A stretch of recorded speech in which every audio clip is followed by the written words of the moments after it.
sulfuric acid. Sulfuric acid. And besides, strychnine leaves such an unpleasant aftertaste. Go ahead, laugh. What do you care if the whole entire student body cries itself to sleep tonight?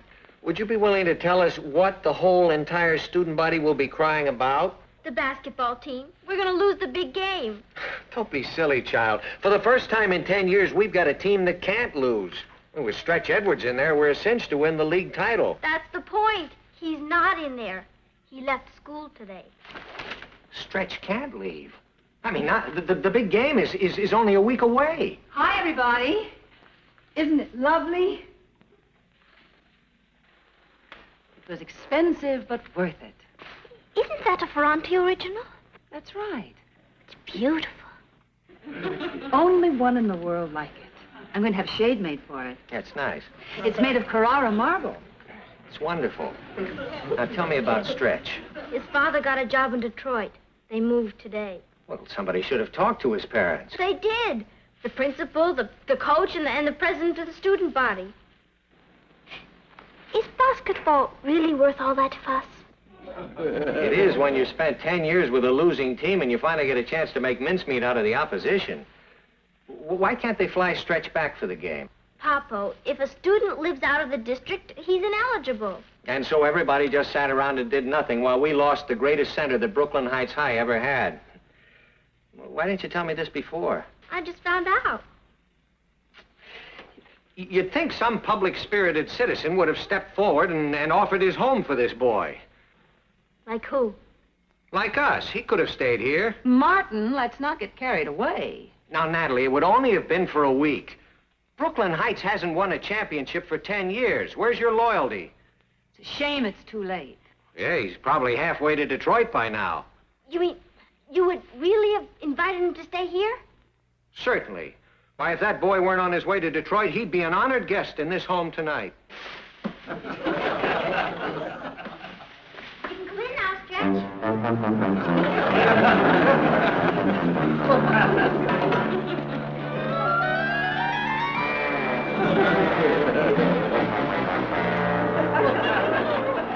Yeah.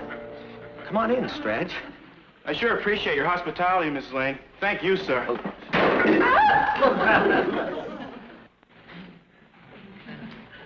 They don't make Carrara marble like these.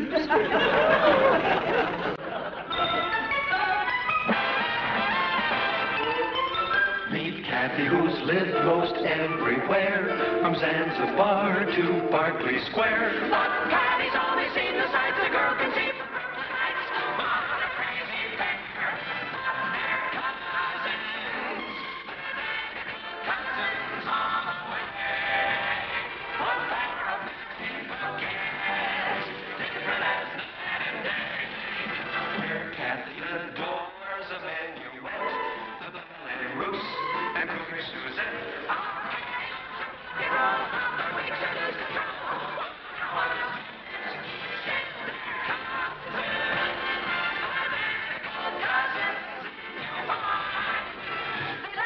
They walk alike, turn me to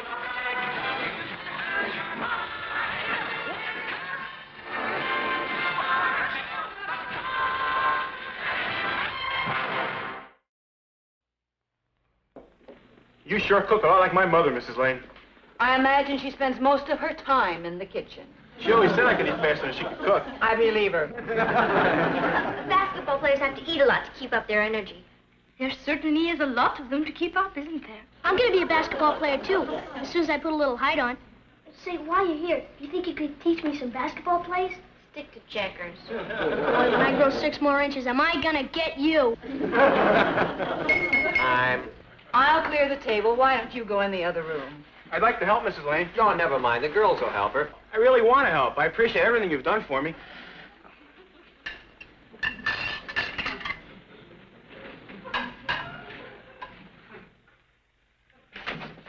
Oh, gee, did you hurt yourself? No, I'm fine. It's okay. I'll have it raised. Thanks. Let me help you, Mrs. Lane.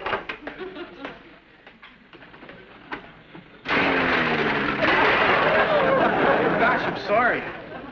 Oh, don't give it another thought, boy. That just goes to prove what great shape you're in. Right? Wrong. These should work nicely. Cuckoo, one for each foot. Isn't it wild having Stretch here? He's a bit awkward, isn't he? Not on a basketball court, he's not. Stretch Edwards is the greatest center Brooklyn Heights High ever had. So he can toss a ball in a basket. He scored over 30 points in all the games this year. If Stretch Edwards isn't great, I'd like to know who is. Vladimir Horowitz. Where does he play? Philharmonic. Oh, that's Vladimir Horowitz. Boy, wait till I tell the guys Stretch Edwards slept here. They'll flip. I sure wish he'd teach me how to play basketball. Gee, this looks great. All set, Stretch. We put an extension on for you. Oh, it feels good. Sit? Sure does. Perfect. Good. You sure you're comfortable? Sure. Thanks a lot. Good night, Stretch. Good night, Daddy. Good night. Good night, Ross. Sleep well. Night, Stretch. Night, Ross.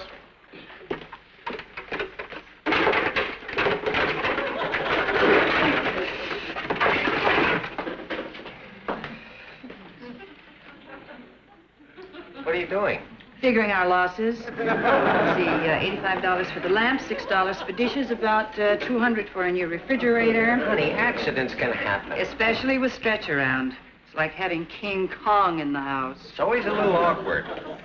Say his folks moved to Detroit. Yeah? I wonder if they gave him the address.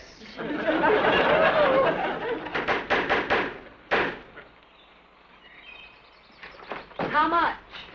Oh, it's $14.95. Now, don't worry about it. When Stretch leaves, Ross can use it. Hey, come on, Stretch. Try a few shots. Come on.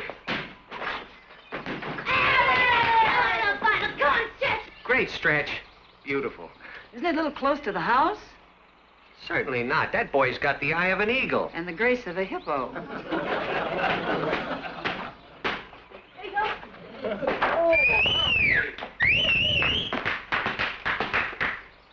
Come on, Stretch. Let's go.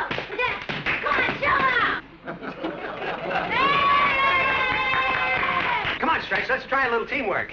You'd better not, Mr. Lane. I throw him kind of hard. The harder, the better. I used to play a little basketball myself. Okay, Stretch. Come on, let's Now, hit me right under the basket. One broken window? $25. Good evening, Coach Cogler. Oh, good evening, Mrs. Lane. I hope I'm not intruding. Oh, not at all. They're playing the Purdue-Stanford game in the living room. Oh, Rob. Come on in. Coach Cogler. Mark. Good evening. You know everyone. Yes. Hello, Hi, everyone. Coach. Hi, Kathy. Won't you sit down? Hi, Patty. I don't want to seem premature, Coach, but congratulations. For what? For coaching the first Brooklyn Heights champions in 10 years. Does anybody here know my wife? Well, yes. Mrs. Colburn is my English literature teacher. Well, when I got up this morning, I said to her, Florence, only 6 more days and I'll have that silver cup right in my hand. And she said, Horace, you haven't got a chance. And I said, why? And she said, because he's flunking. And I said, who? And she said, Stretch Edwards.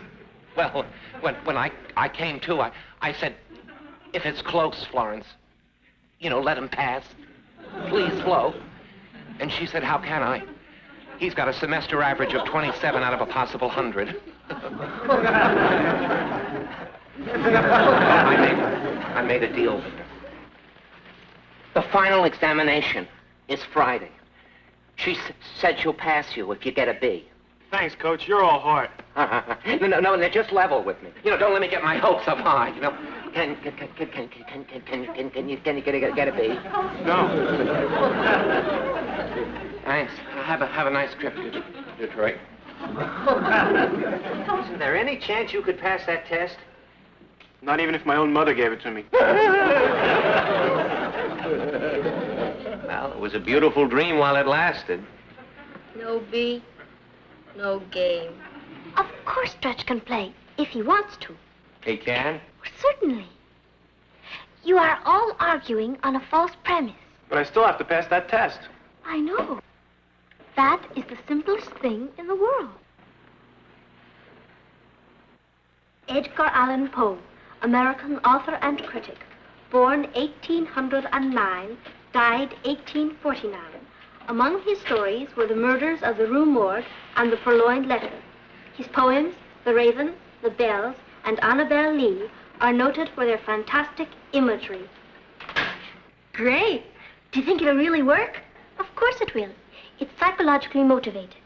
Repetition is impressed upon the subconscious so that he can draw on the information at any time he pleases. It's a kooky way to win a basketball game, but who might argue with science? There it is, Stretch. The unconscious teacher. Well, we're going to win this game. I don't get it.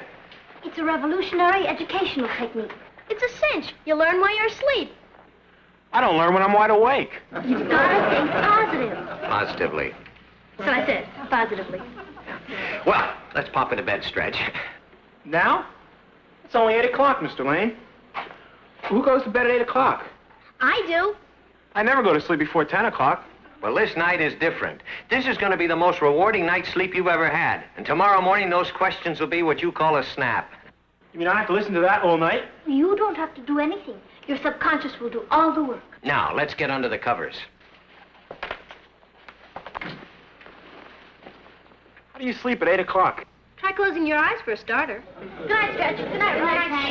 Good night, Daddy. Good night, Rock. Good night, Daddy. Deep breath. Give the boy a chance. Okay. Now, you be quiet. I won't even brush my teeth. Good. Stretch, I'm sorry. It was an accident. Stretch, do you hear me? It was just an accident. I'm sorry. He's asleep.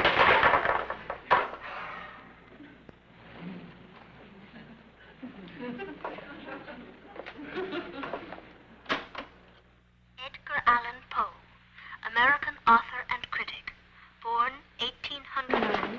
It's not going to keep you awake, is it? Can't even hear it. Good. Murders of the Rue Morgue and the Purloined Letter. His poems, The Raven, The Bells, Edgar Allan Poe, American author and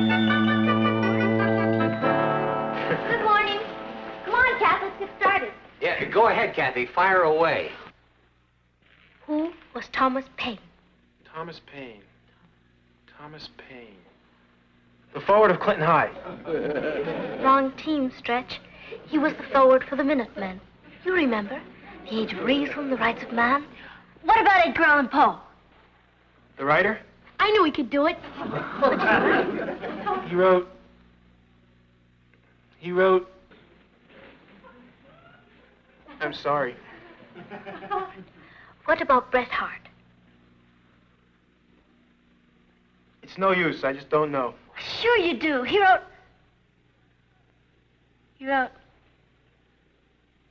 What did he write? The Outcast of Poker Flats, Plain Language from Truthful James, and The Luck of the Roaring Camp. I guess I'm just dumb. It was nice of you to try and help me, but I'm hopeless.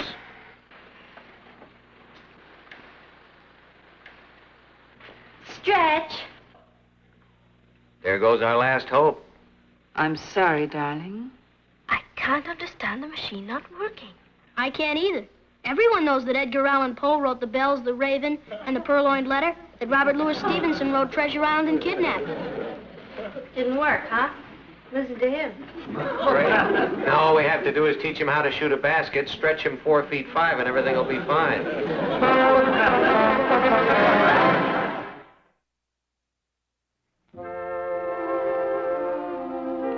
Stretch? You're not leaving. What's there to stay for? A lot of people are depending upon you. And I've let them all down. 17 years old and a failure.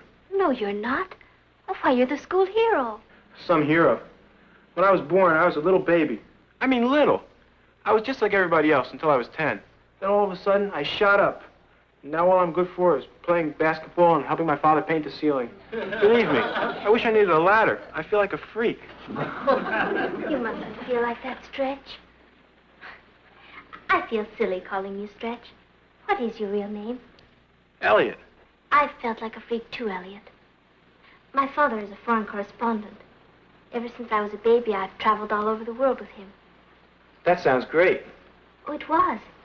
Except that everywhere we went, I was the new kid. It's not easy for me to make friends. I'm not as outgoing as Patty. So, when I finally did manage to make friends in a new school, in a new country, we'd move on and I'd have to begin all over again. That's rough, Kathy. I learned to fight in a lot of languages. You have no real problem, Elliot. You're tall and a very good athlete. And I'll bet you're very bright, too. You know better than that. You're in my English lit class. I'm a dunce. No, you're not. I've seen you in sessions with Coach Coughlin. Those plays are so complicated I couldn't follow them. That's different. That stuff's simple. Is it? Would you show me? Sure.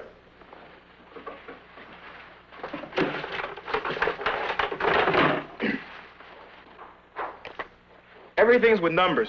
For instance, this is number 12. I'm at center. I pass the ball to the forward, who flips it over to the guard. Guard feints and passes it over to the point man. The point man takes it and dribbles over to the other forward, who passes it across to the other guard. The guard takes and dribbles down to the other forward and gives it back to me. I take it and pass it over to the guard. He dribbles down to the other forward, who passes the ball to me. I take it and wham. 12 means all of that? That's one of the simple ones. We've got 35 plays. Some of them are real tricky. And you've memorized them all by numbers. It's easy. Elliot, I want you to listen to me. You are going to pass that exam. Me? You. And we're going to do it by the numbers. Something to keep your strength up. Gee, thanks. That's all right. How's it going? Beautifully. Listen. Now, by the numbers. 11. Hup! 11, Robert Louis Stevenson. Born 1850, died 1894. Wrote Kidnapped Treasure Island, The Master of Ballantrae. Right. 17. Hup! 17, Mark Twain, pseudonym Samuel Langhorne Clemens. Born 1835, died 1910. Wrote Tom Sawyer, Huckleberry Finn, Connecticut Yankee. That's great, Stretch. You know something? What? It's easy with you calling the signals, but who's going to quarterback during the examination? We'll worry about that later. Let me handle that when the time comes. No, thank you. Right now, we've got to get those signals. 77. Hup! 77, Edgar Allan Poe, American author and critic, born 1809, died 1849. He wrote...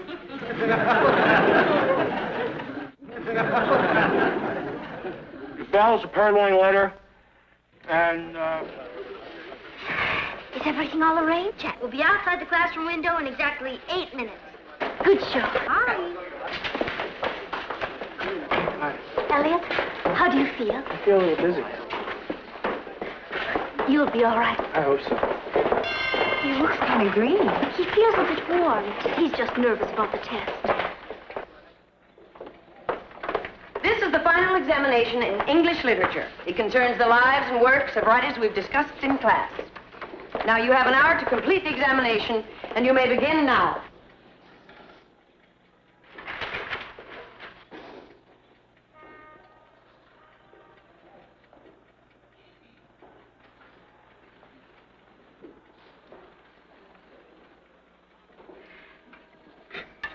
Mrs. Copeland?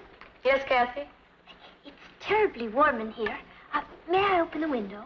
Certainly. Thank you.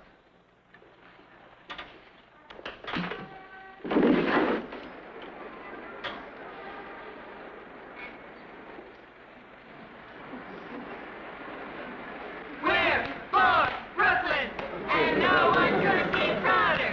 And if you cannot hear us, we'll yell a little louder. We're for 11!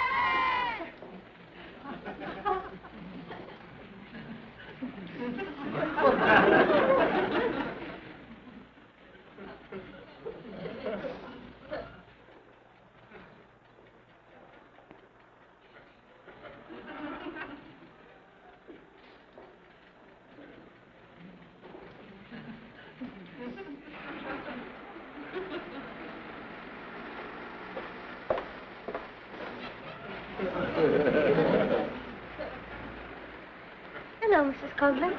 That noise is disconcerting, Kathy. Would you mind closing the window? Terribly warm in here, isn't it? Oh, it's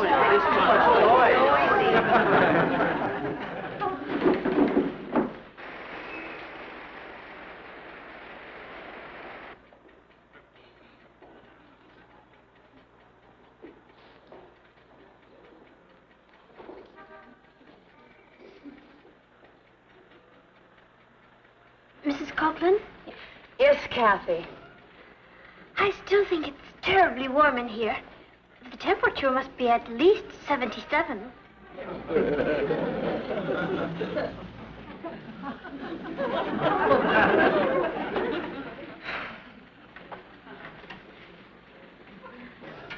Mrs. Coughlin? What is it now? The clock says it's 14 after 10. Actually, it's 16 after. Well, thank you for calling it to our attention. Don't do it again. Mrs. Coughlin, Kathy. this is room 19, isn't it?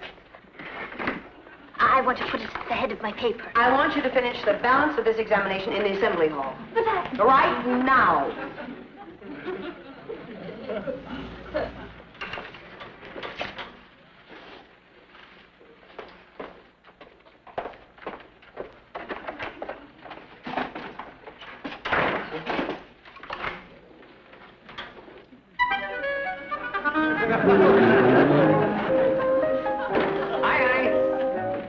Hello, darling. You're home early.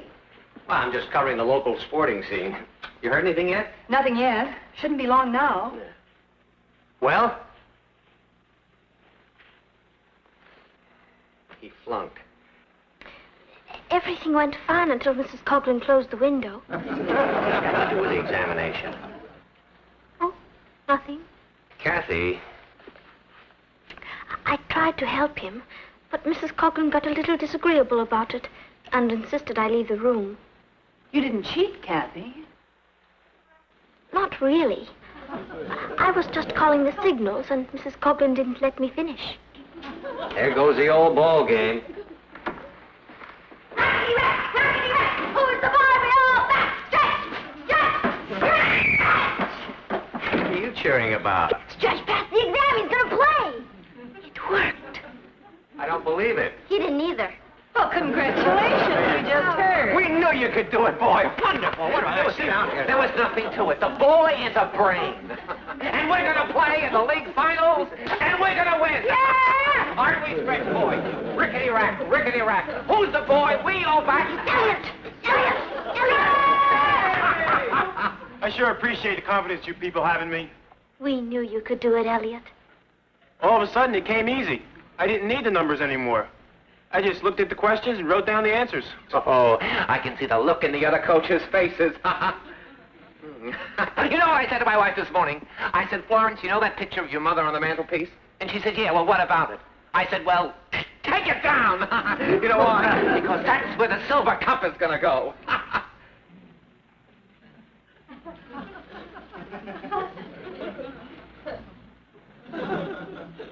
You know why she's not going to take that picture down, Stretch?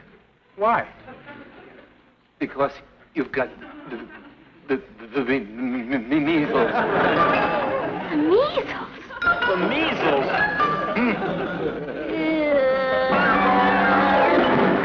I've waited 10 long years for this day. And what do I end up with on my mantle? My mother-in-law.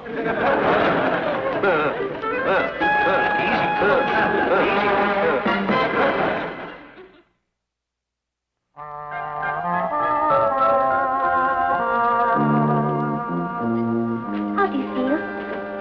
Okay. I'm sure sorry, Kathy. Why? I've been nothing but trouble. Now you've got me for 2 more weeks. I don't mind. I'm beginning to like athletes a lot. What you're doing for us is terribly nice. Oh, it isn't anything.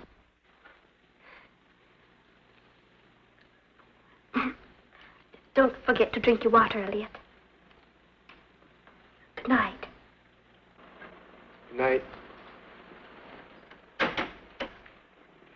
Number 68. The center pushes the ball to the guard, flips it over to the forward. The forward takes the ball and throws it to the point man. The point man takes it and dribbles out of the center. The center takes it and throws it to the guard on the left side. The guard on the right side. The man takes it.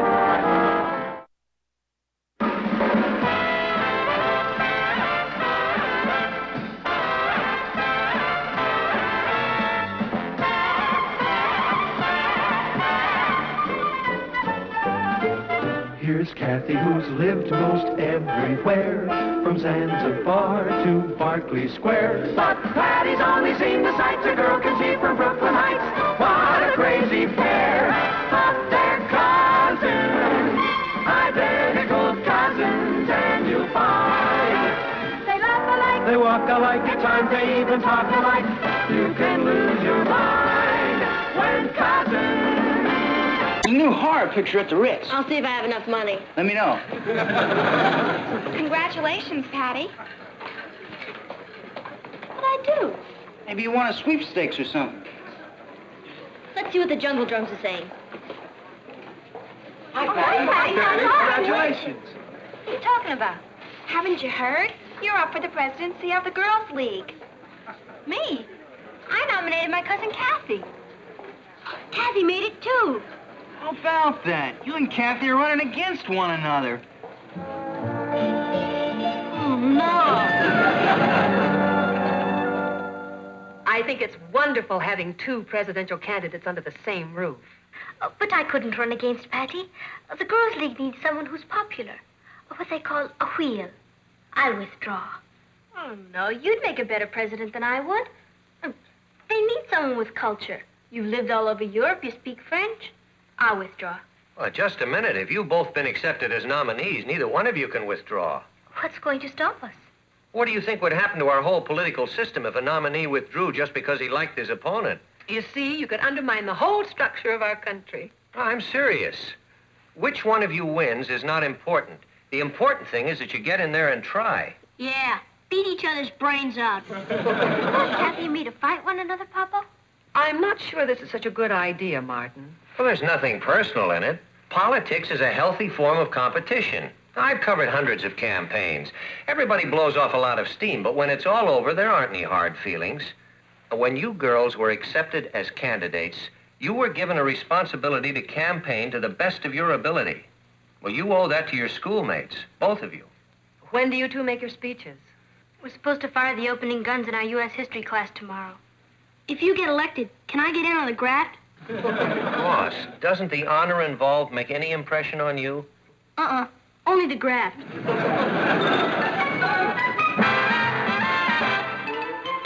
Meet Kathy, who's lived most everywhere, from Zanzibar to Berkeley Square. But Patty's only seen the sights a girl can see from Brooklyn Heights.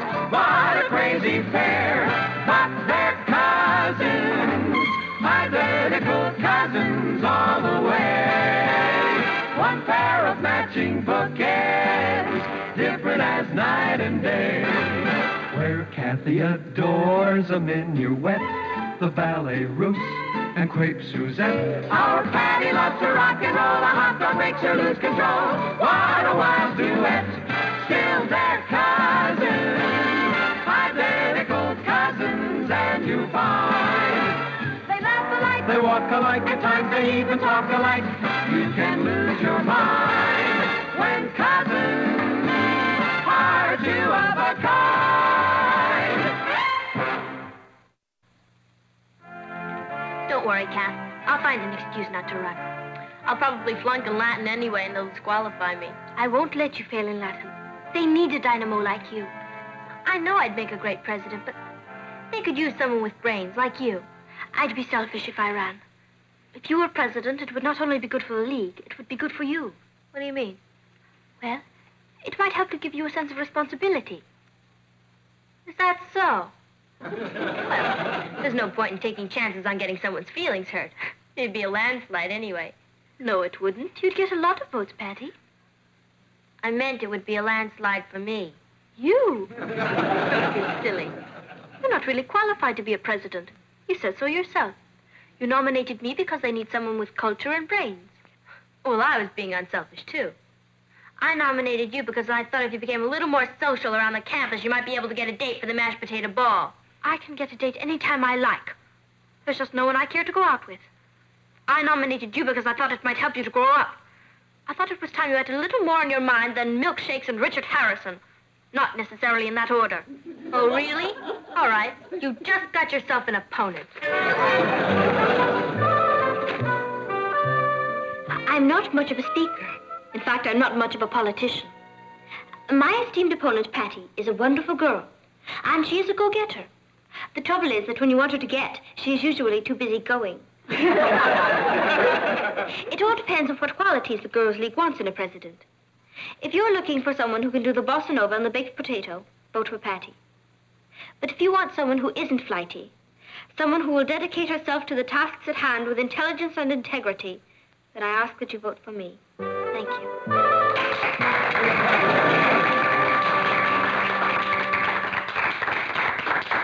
And now we'll hear from our next candidate, Patty Lane.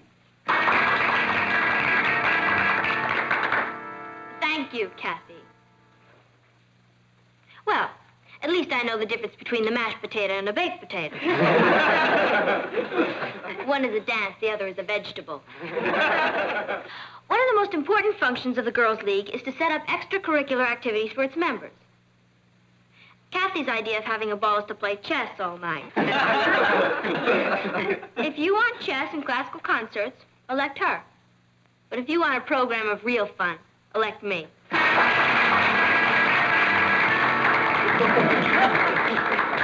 And now our third candidate, Susan Baxter. Vote for me. And then she called on me, and I got up and talked. It was the first speech I had ever made. Were you nervous? Not after I started. I'll bet you were smashed. Well, I did reasonably well, I think. For someone who was only interested in chess. I didn't mean that, Kath. It was just campaign talk. You know, like calling someone flighty. What did I tell you? Democracy in action. And if I'm elected president of the Girls' League, I pledge to fight for more student dances. We need more guest speakers. We want more freedom in our choice of clothes. I say we should be more concerned with curriculum than with clothes. Kathy's been living in Europe. Maybe she'd understand our problems better if they were in French. I have a straight-A average. What is Patty's answer to that? Who wants a grind for president? In 2 years, we will be going to college. Let's not elect a president who has milkshakes for brains. The Girls' League should support our school sports. If Kathy is elected, we'll all be tripping over cricket wickets. Vote for me. Quo vadis, Richard? Great, Patty. Of course, it's still pretty early. You know what I think we should do? What? Set up a regular campaign headquarters, the way they do in the national elections. Crazy, Richard, with buttons and stickers and everything. Well, that's a ticket. And I know just where to set up headquarters. Good morning. Yes, again. Good evening. Don't look now, but I think World War III has just broken out.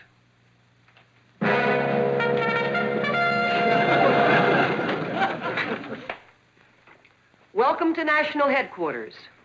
Yeah, but Patty and Kathy share this room. They did. Kathy took one look at this and fled from the house. It's the lowest trick I've ever heard of. She's turned our bedroom into her campaign headquarters. That's pretty terrible, all right. I could kill myself.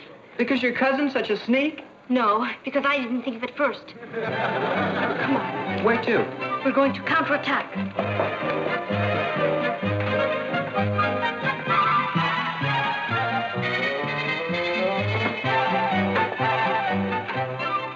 Can I help you, Kathy?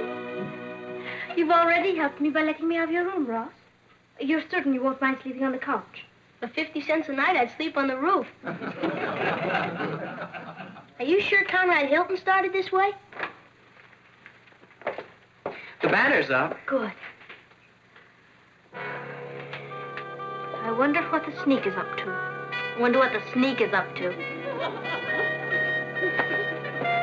They've got the banner up. Never trust a relative.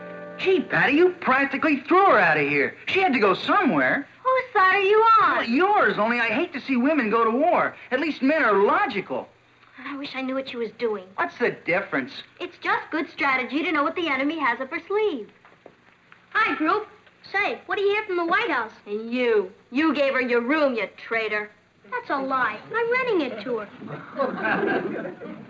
Ross, Yes, Mr. President? how'd you like to be a spy? I'm too young to get shot. For $1? You just bought yourself a spy. Who do I shoot? I can't get into Kathy's headquarters, but you can.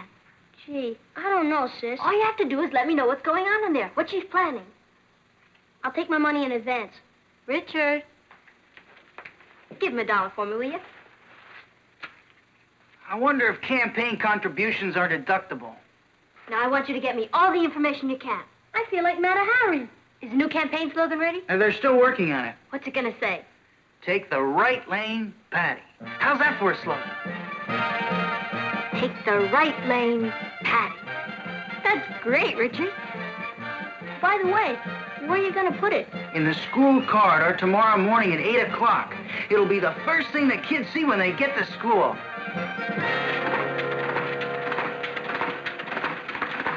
Hi, Kenny. What are your plans? We're going to have a rally at noon tomorrow. How many L's in rally?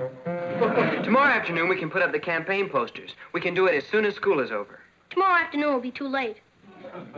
What? Nothing. Do you know what we lack? A good, effective campaign slogan. Kathy? Yes, Rod. How would you like to hire a counter spy?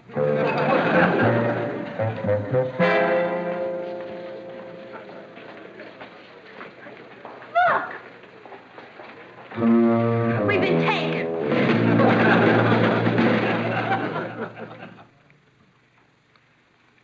Would you please ask Kathy to pass the salt? Kathy, would you pass... Aren't you talking to her? I'd rather not discuss it. Then I'm afraid you'll have to try a salt-free diet. Would you please ask Patty to pass the bread, Uncle Martin? Well, even in national presidential campaigns, the candidates still talk to one another. But they don't call their opponents spindle-headed bores. And they don't accuse their opponents of having milkshakes for brains. They do if it's true. As for you, do you know what you are? Sure, an operator. You have to fight fire with fire. Listen, you, I've had... Time! Now, what is this all about? Kathy is running a vicious, underhanded campaign. I can't help it if the truth hurts. The students don't want an electronic brain for president. They want a natural-born leader, like me. Now, wait a minute. Let's declare the dining room neutral territory, okay? It's too late. And it's your fault. My fault? I'm not even running. Maybe you should start. I asked you to let both of them withdraw in the beginning, King Solomon. Well, you were wrong. This is nothing but a little healthy letting off of steam. Ross, would you ask your mother to pass me the butter?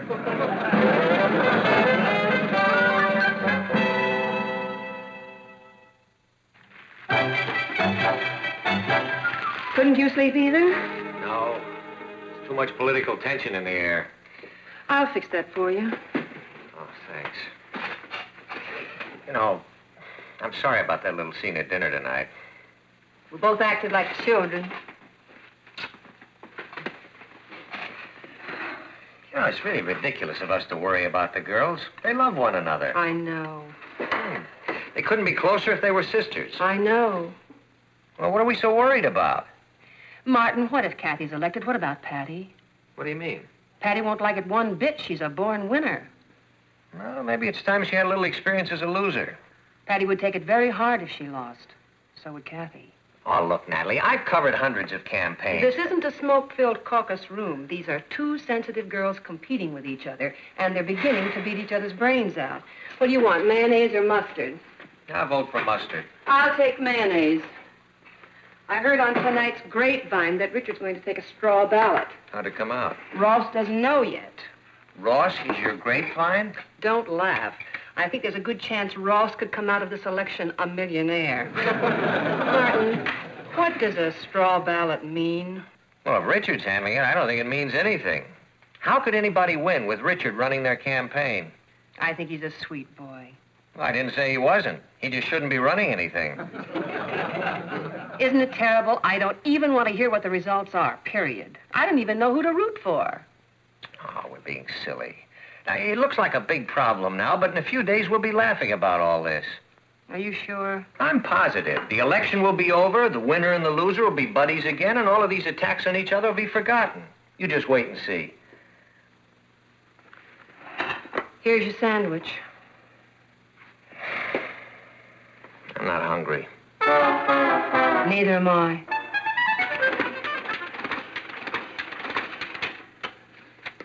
How's it look? Shake the milkshake kid. Vote for Kathy. That's fine, Mary. Try to get them out by tonight, and we'll distribute them in all of Patty's classes tomorrow. Right, Chief? Ted, how do you like it? Fine. Is anything wrong? Well, Kathy, can I see you a minute? Richard took a straw ballot, so I thought we should take one. I just got the results. What were they? Well, I'm going to give it to you straight. Patty got 50%. You got 30%. Susan got 15%, and 5% voted for Rock Hudson. Well, I suppose that's it then. But we're not licked yet. The reason Patty has such a big edge is because everyone knows her. Don't forget, she's been going here since she was a freshman. Well, it's too late for me to become a freshman. Ah, but it's not too late for everyone to get to know you. How? By challenging her to a debate. A debate? A debate helped elect a president of the United States. The Lincoln-Douglas debate in 1860. You have been away a long time. Look, we could hold it in the big gym. The entire girls' league would get a chance to hear you. It's a marvelous idea, Ted. There's only one problem. Patty might refuse. Not Patty. She's too much of an egomaniac. That egomaniac. Challenging me to a debate. Well, we know what to say to her. Right. We say no. No. Why don't you challenge her to a game of handball? You think she can out-debate me? That's not the point. Ross sold me a copy of that straw vote that Kathy took. We're ahead. All we have to do to win is sit tight. Everybody knows you. If you debate with her, everybody will get a chance to know Kathy. That's good. That's bad. I have a feeling we better not tangle with her. I have a feeling we better. We debate. Hello.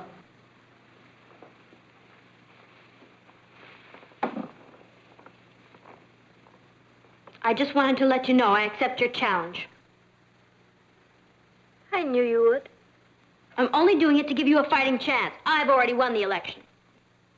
If you're referring to that straw ballot of Richard's, it doesn't mean a thing. I bet it would if you were winning. I suppose it would. I shouldn't have said that. You were right. What's a straw ballot anyway? Especially with Richard taking it. I wish we had never gotten involved in this, Patty. So do I. This whole thing's gotten bigger than both of us.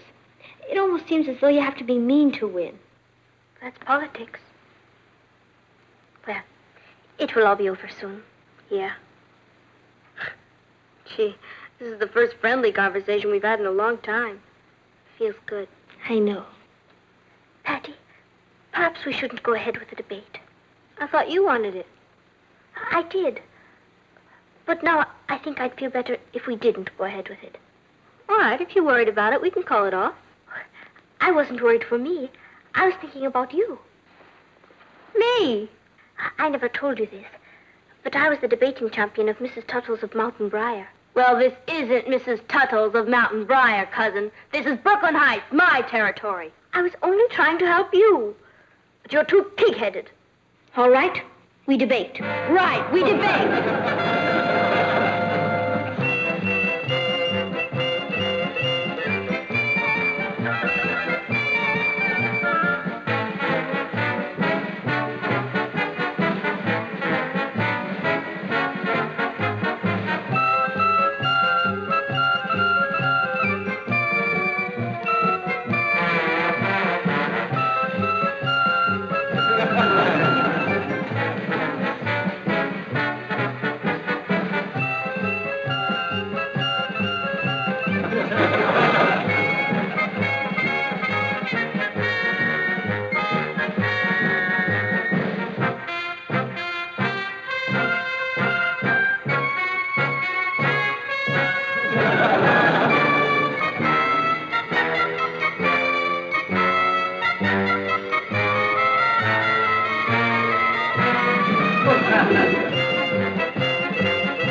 And the entire student body will be dancing in the corridors with a hot dog in one hand and a milkshake in the other. She'll turn Brooklyn Heights High into an amusement park. Well, school should mean more than that. Patty's a prominent personality and a promising promoter, but she is not a president. If the Girls' League votes for Patty tomorrow, It will be making a grave mistake. Thank you.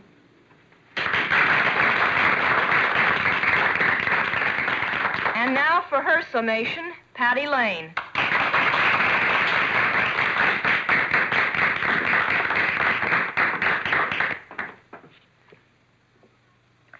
If you have a Kathy Lane for a friend, you don't need an enemy.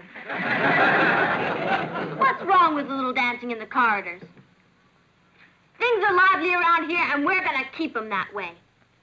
What we need is a president who knows our problems. If Kathy is elected president, our biggest problem will be our president. She turned my own sweet brother, who adored me, into a Benedict Arnold. Let's not turn her loose on strangers. Keep her out of office.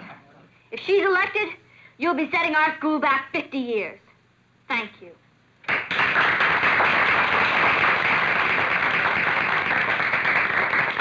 And now for the summation of our third candidate, Susan Baxter.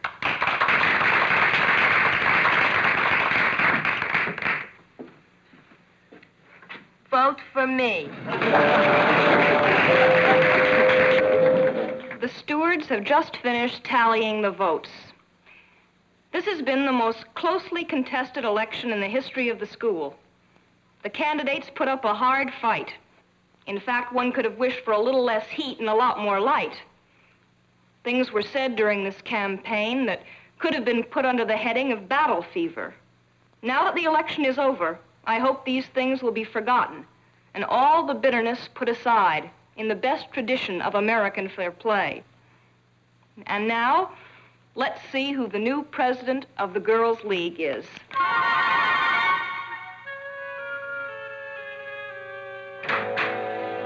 I got here as quickly as I could. What's happened? Patty's running away from home.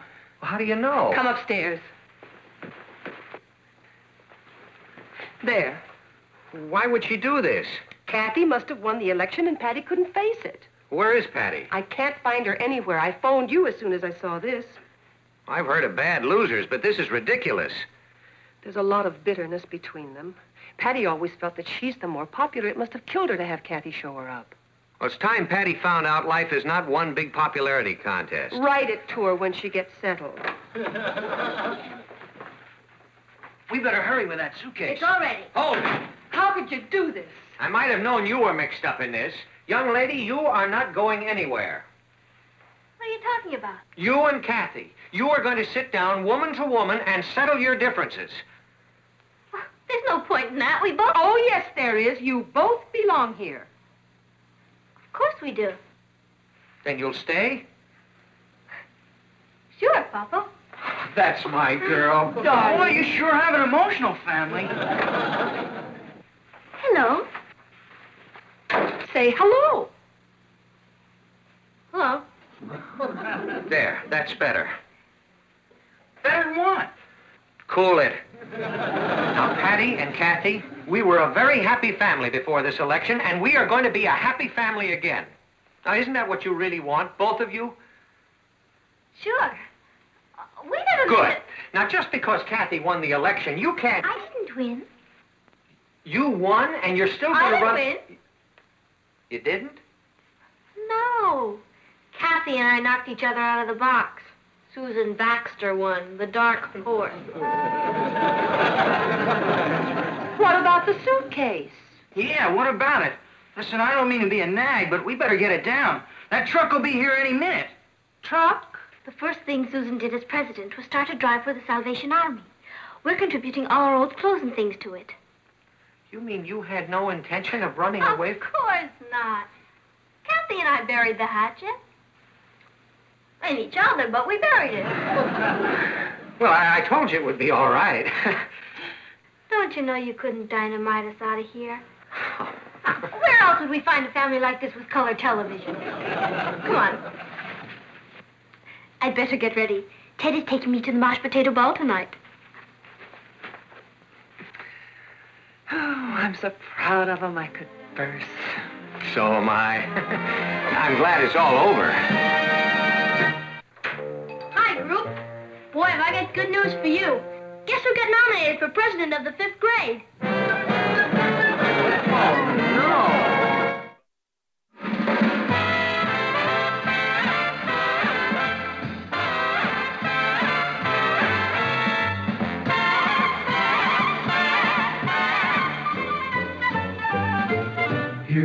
Kathy, who's lived most everywhere, from Zanzibar to Berkeley Square. But Patty's only seen the sights a girl can see from Brooklyn Heights. What a crazy pair, but they're cousins, identical cousins, and you'll find They laugh alike. they walk alike, at times they even talk alike.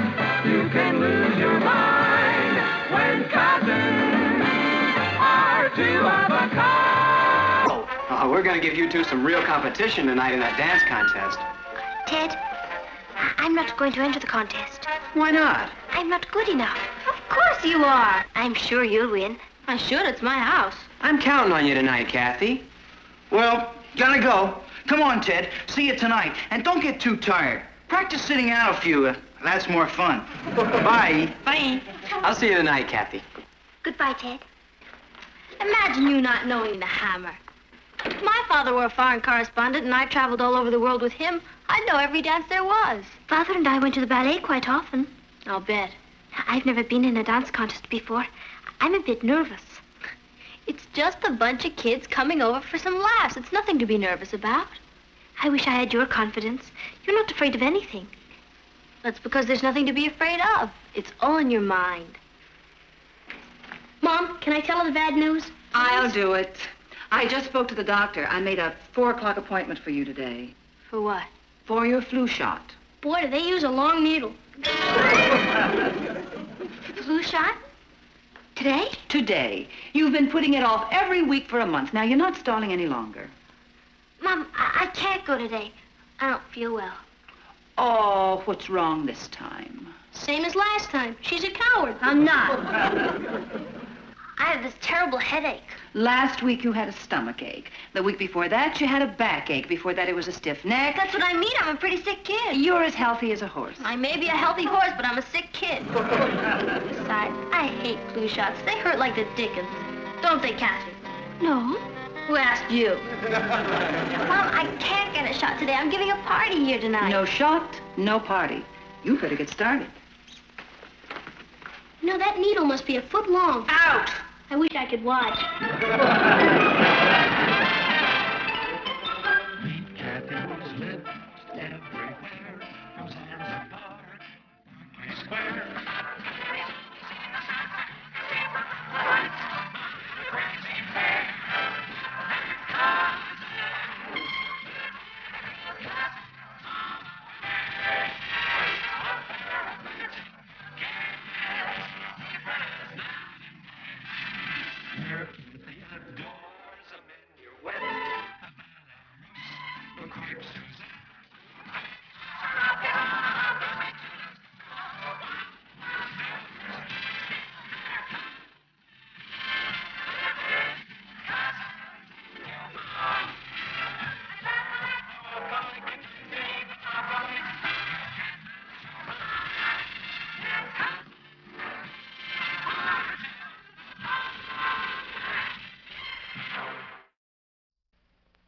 I don't understand you, Patty. Why are you so upset over a little flu shot? Shots don't hurt. Maybe they don't hurt you, but... Shots don't hurt you? Of course not. Kathy, I've got a great idea. I don't like it. You haven't heard it yet. All I want you to do is go to the doctor and get the shot in my place. You mean, because we look alike, the doctor won't know the difference and he'll give me the shot thinking I'm you? Yeah. It's a wonderful idea. And it'll work, too. Except for one little thing. What? I won't do it. How can you turn down a blood relative? I've already had my flu shot. And besides, my taking your shot isn't going to immunize you. You should take the shot. It will keep you healthy. I don't want to be healthy. I'm a sick kid and I want to stay that way. Patty? She's coming out, Natalie. Come on. Follow me. Don't be such a coward. You're not afraid of anything because there's nothing to be afraid of. That's what you said. I lied. Kathy, I want you to go to the doctor with Patty and see that she gets her shot. All right, Aunt Natalie. Can I go too? I'll help hold her. Why don't we do it tomorrow? My horoscope says it's a bad day for flu shots. Come on, Patty. A coward dies 1,000 deaths. A brave man only once. I'm going to my execution and she quotes poetry. Remember me! You know, I'll bet Patty talks Kathy into taking her shot for her.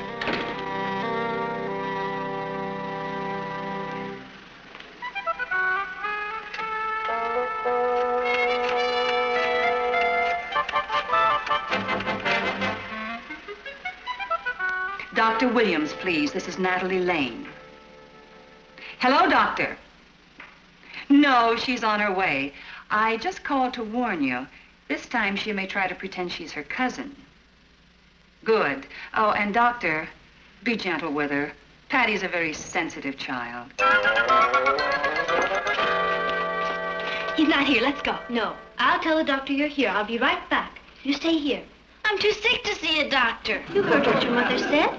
No shot, no party. Sit over there.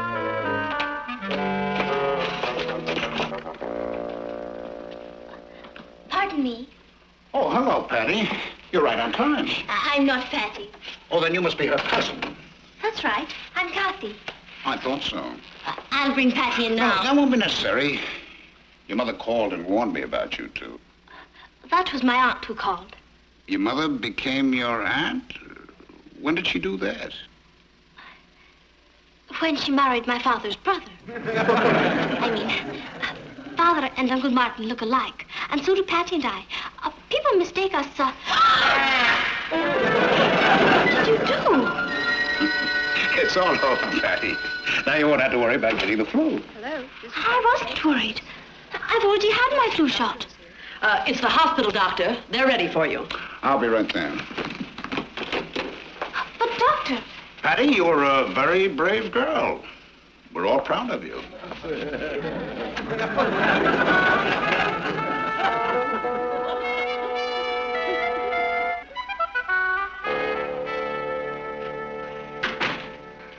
How do you feel? Fair. Are you going to tell your mother what happened? Of course I will. Sometime in the future. Are you going to get your shot? Of course I will. Sometime in the future. All right, all right. I'll go tomorrow, I promise. Only, in the meantime, let's not say anything to Mom. She's kind of, well, you know how old people are. I didn't hear you come in. Did you go to the doctor? Yes, ma'am? Did you get your flu shot? Yes, ma'am. How do you feel? Great. You see, I'll bet it didn't even hurt. I can honestly say I didn't feel a thing.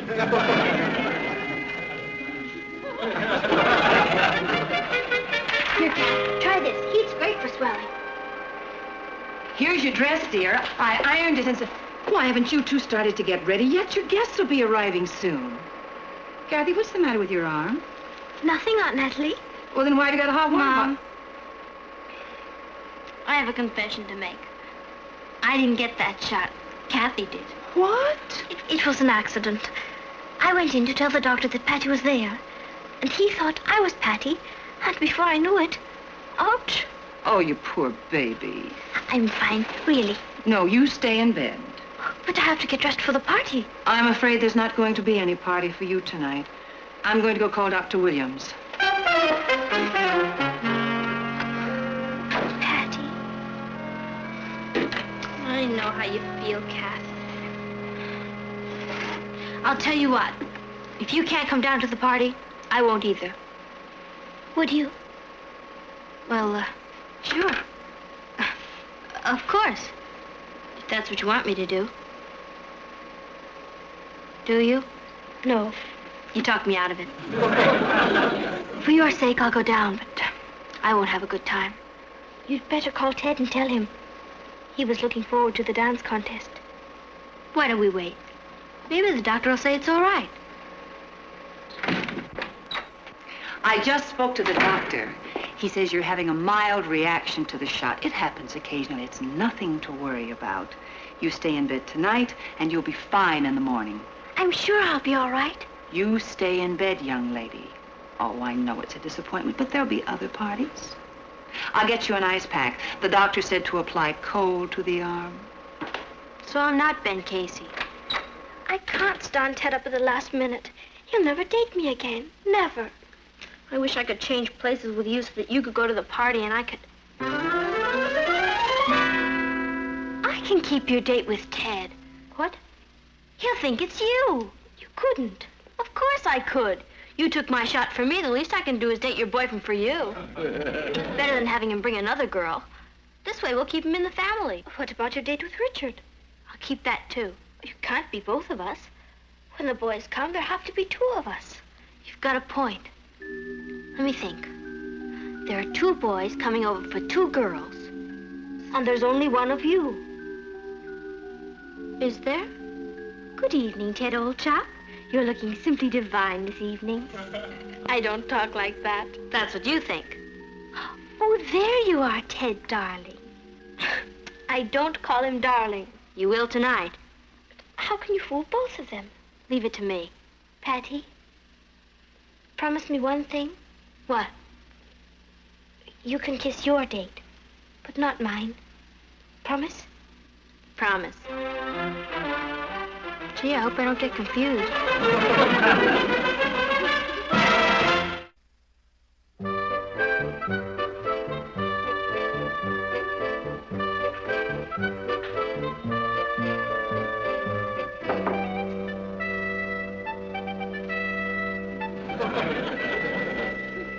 How do I look? Lovely, darling. You look like your mother did when she was your age. It brings back memories. Wasn't that long ago. You remember the first dance I ever took you to? Yes, it was at Jean Ann Dockstetter's house. That's right. You wore a new blue pinstriped suit. That's right. And you danced every dance with Jean Ann Dockstetter. That's wrong. I know, but you did it anyway. They were shaking the shimmy, and she had more to shake than I did. That's right. You two aren't going to start reminiscing now, are you? I thought you liked to hear about the Stone Age. I do. Only my guest will be arriving any second. All right, darling, the Flintstones are leaving. Ross is sleeping out tonight, and Mrs. Crown is coming in to supervise the party. Please don't give her a hard time. We won't. Have fun. We will. Come on, Ma. Paul? Bye.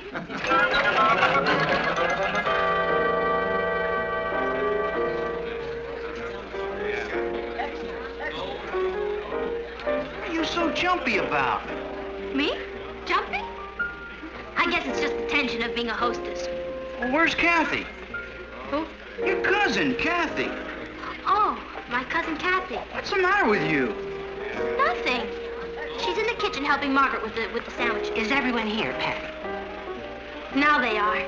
Excuse me a minute.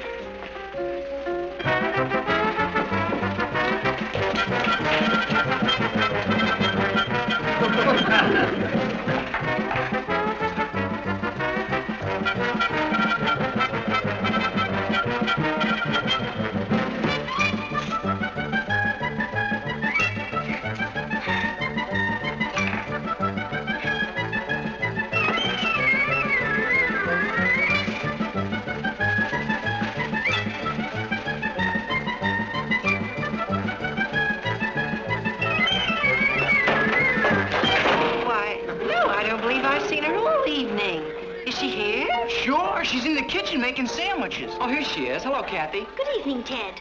Hello, Kathy. Oh, good evening, Mrs. Crown. I thought you'd never get here.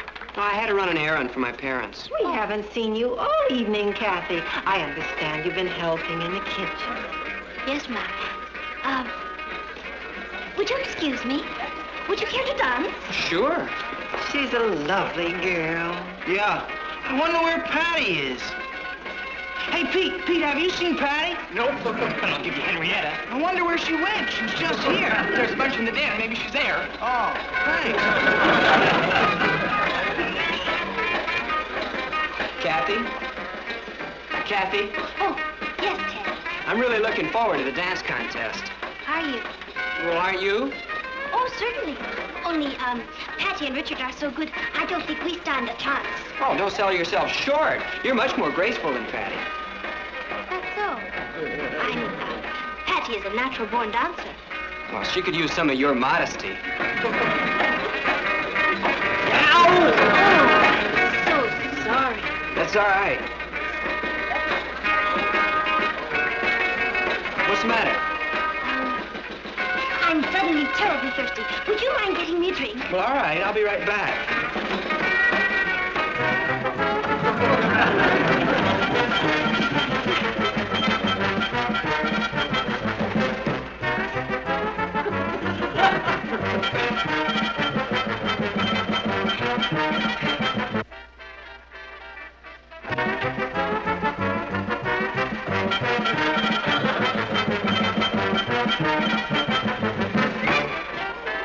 Mary, have you seen Patty? No, why don't you ask Kathy? I just saw her with Ted.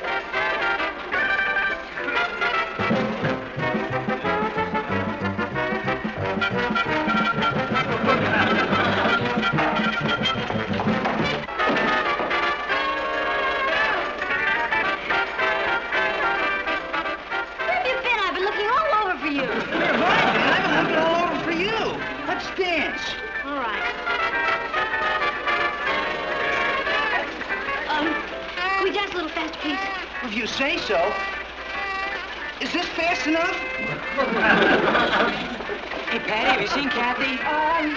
Oh, hi there, Teddo. I think she's in the hall. Thanks. She's thirsty. What are you stopping for? Excuse me, Richard, I have to powder my nose. In the middle of a dance? I can't wait, it's very shiny.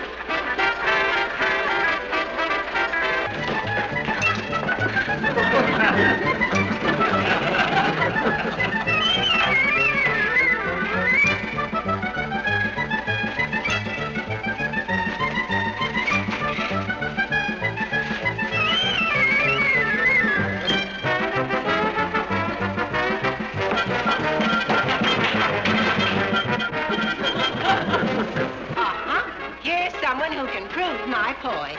Kathy, Yes, Mrs. Crumb? you've been in Scotland, haven't you? Me? Sure, lots of times. Did you see the Moors there? The Moors? Yes. What are they like? I loved them, especially Mr. Moore.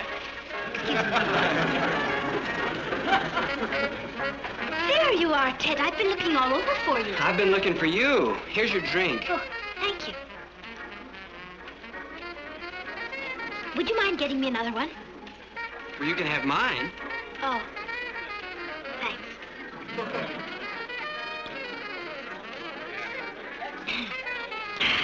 My, that was good. Can may I have another one? Well, can't we sort of be together for a little while? I think it might be a good idea if we mingled. You go that way, and I'll go this way, and we'll meet... Well, let's both go this way, then. I haven't had a chance to tell you how pretty you look tonight. Thank you. Well, you're the prettiest girl at the party. I think Patty's prettier.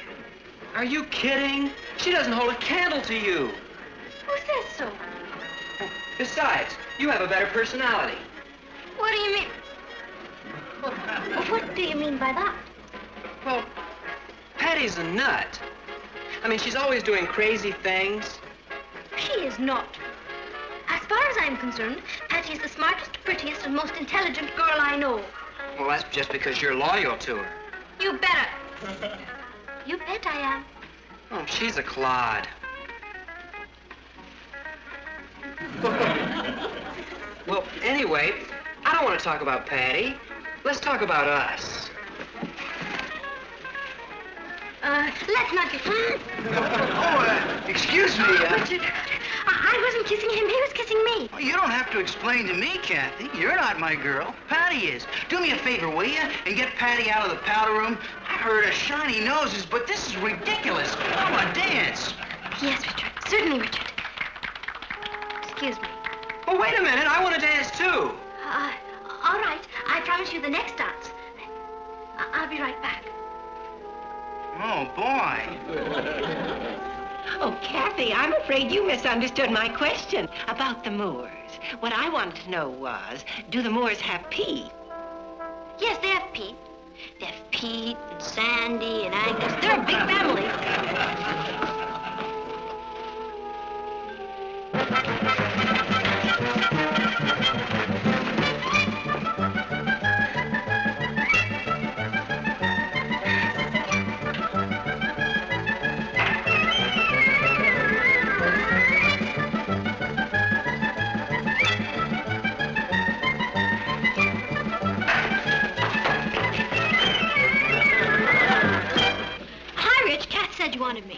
about time. I might as well have stayed home. I'm sorry, I got to talking to some of the girls. Boys and girls, we're now going to have the dance contest.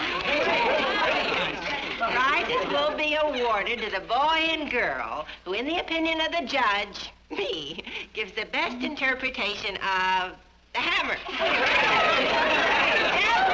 The record, please. Let's go. Where? In the contest. I can't. What are you afraid of? Who can beat us? Come on.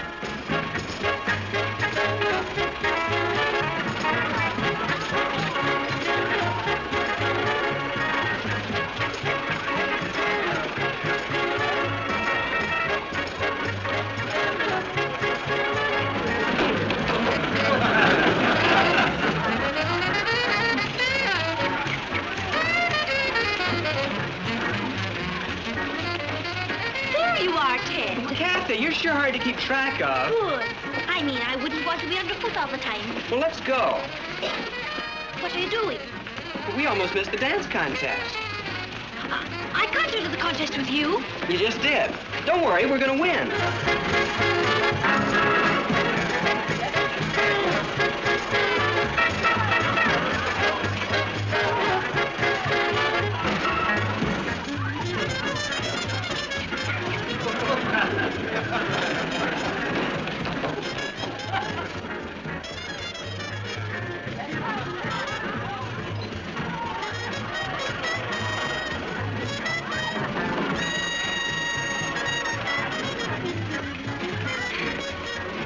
Something funny? What? Kathy and Ted are the ones to beat. Boy, she really went into orbit.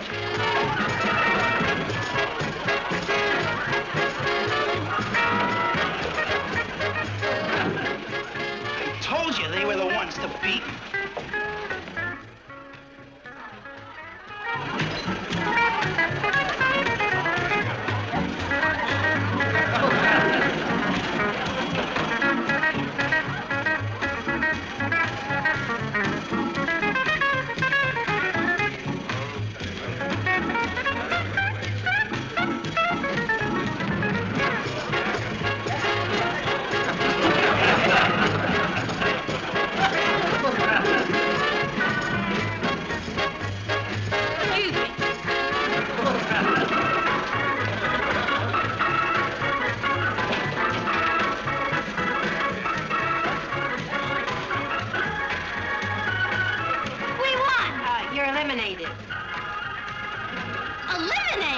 The winners are Kathy Lane and Ted Brownlee.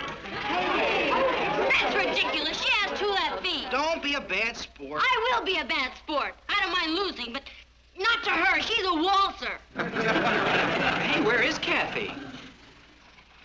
I'll get her.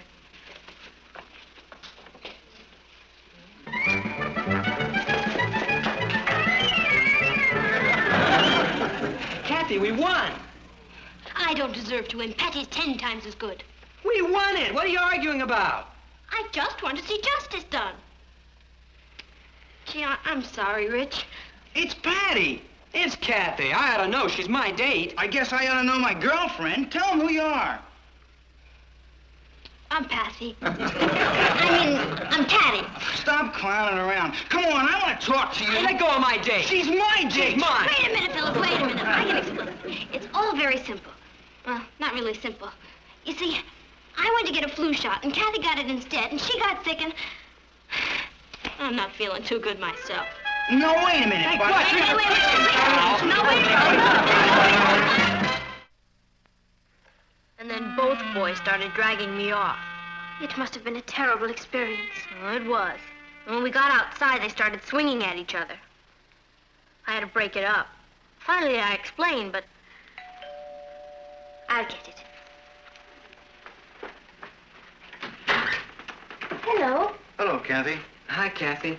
Hey, Patty told me you were sick last night. How do you feel now? Oh, I'm much better, thank you. Where's Patty? She's inside.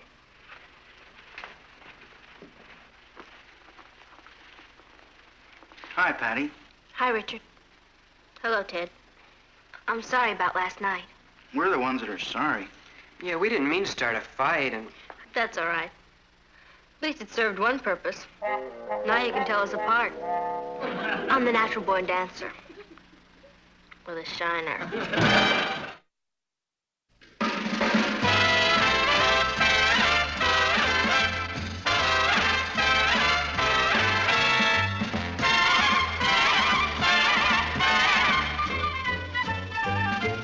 Here's Kathy, who's lived most everywhere, from Zanzibar to Berkeley Square. But Patty's only seen the sights a girl can see from Brooklyn Heights.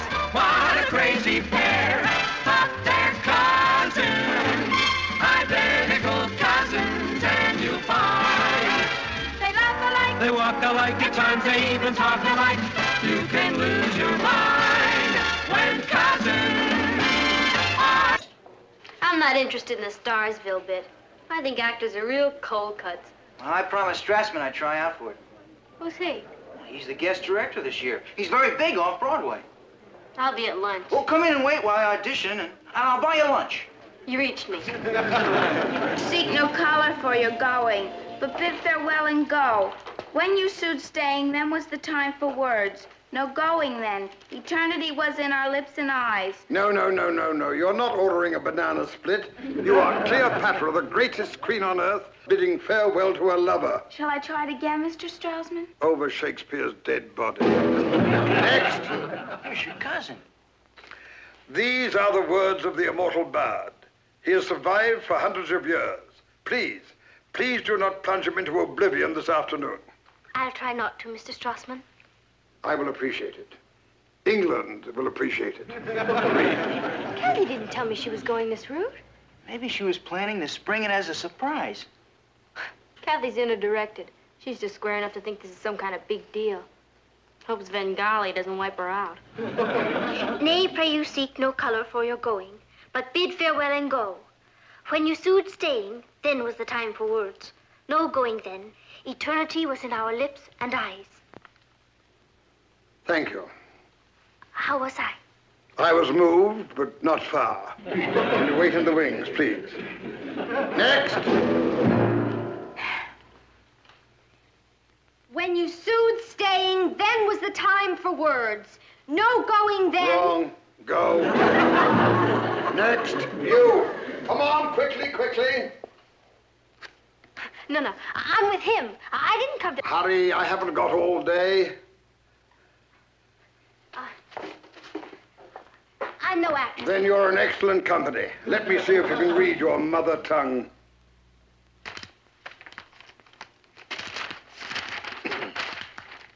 Nay, pray you seek no color for your going, but bid farewell and go. When you sued staying, then was the time for words. No going then. Eternity was in our lips and eyes, bliss in our brows bent. None our parts so poor, but was a race of heaven. They are so still, or thou, the greatest soldier of the world, art turned the greatest liar. That's what I want. That's it. You are Cleopatra. Me? You're raw, but you have fire. I've never heard a reading just like that. You have a spark that burns with honesty and glows with passion. You are an instrument that I can play upon, a clay that I can model. I never acted before. Oh, good. When I was in Hollywood, I directed dozens of... You directed in Hollywood? Well, I was an assistant director, actually, but it's the same thing. I worked with all the great stars. Garbo, Barrymore, Rin Tin Tin. What about me? Yeah, what about her? She's the talent in the family. Yes, I'm the talent in the family. You are sisters? Cousins. Well, you can play Iris and understudy Cleopatra. Understudy? Why don't you let me play Iris and Kathy play Cleopatra? You have captured the essence of one of the most complex characters in the theater, and the thought behind it. You are instinctively a method actor. I can almost see your mind working. Tell me, what was in your mind when you said, no going then, eternity was in our lips? Lunch.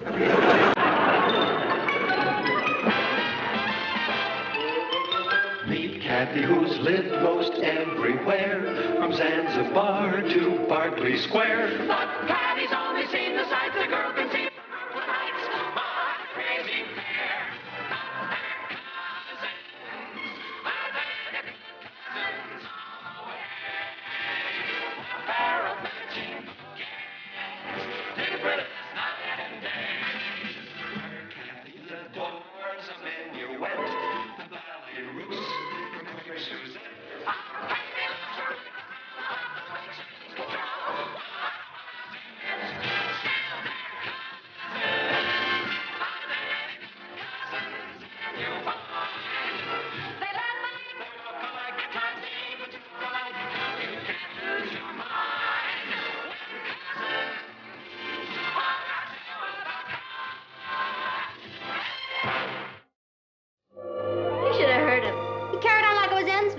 was flip time. I think it's very exciting that you have the lead, Patty. I didn't mean to take it away from you, Kathy. I guess I just swept him away. Well, at least you're playing Iris. Yes. There's no such thing as a small part. Only small actresses. Talent is what counts. Boy, this family's rotten with talent, and I mean rotten. Richard's gonna play Antony. That should deal history a mortal blow. This isn't just another play. It's Shakespeare. The greatest genius who ever lived.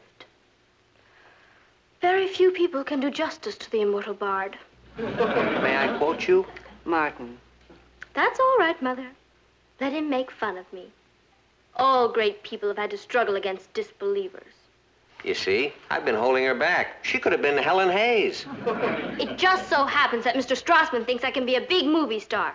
He says I'm a natural. Who's Mr. Strassman? He's the guest director. He used to be an assistant director in Hollywood. An assistant director?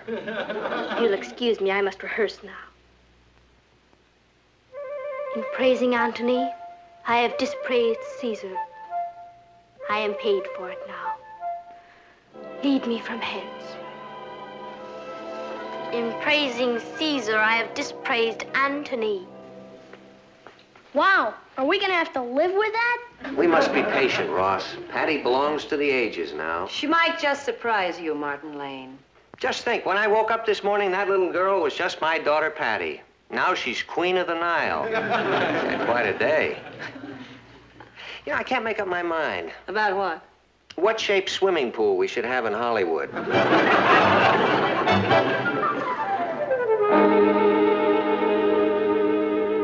Alack, our terrene moon is now eclipsed, and it portends alone the fall of Antony. I must stay his time. To flatter Caesar, would you mingle eyes with one who ties his point? Not know me yet. Antony, you follow her. And remember, bathe the stage in colors. I want to see the reds of passion, the blacks of hatred, and the magentas of jealousy. I feel like a rainbow. Now go on, suffer. Together, with my brave Egyptians all, by the discanting of this pelleted storm, lie graveless, until the flies and gnats of the Nile shall bury them for prey. Bravo. Well, let our mamas rest a while. Did I suffer enough? I was moved. She sure is great, isn't she? I bet she'd really have a chance in Hollywood. Don't you think so, Mr. Strassman? Hollywood is a city without a gate. It has no entrance. And the walls are so thick that the cries of talented people screaming to get in are unheard by the Philistines inside. What does that mean? It means that motion picture studios don't cover high school plays. If you could get them to this one, I bet she'd melt their neons.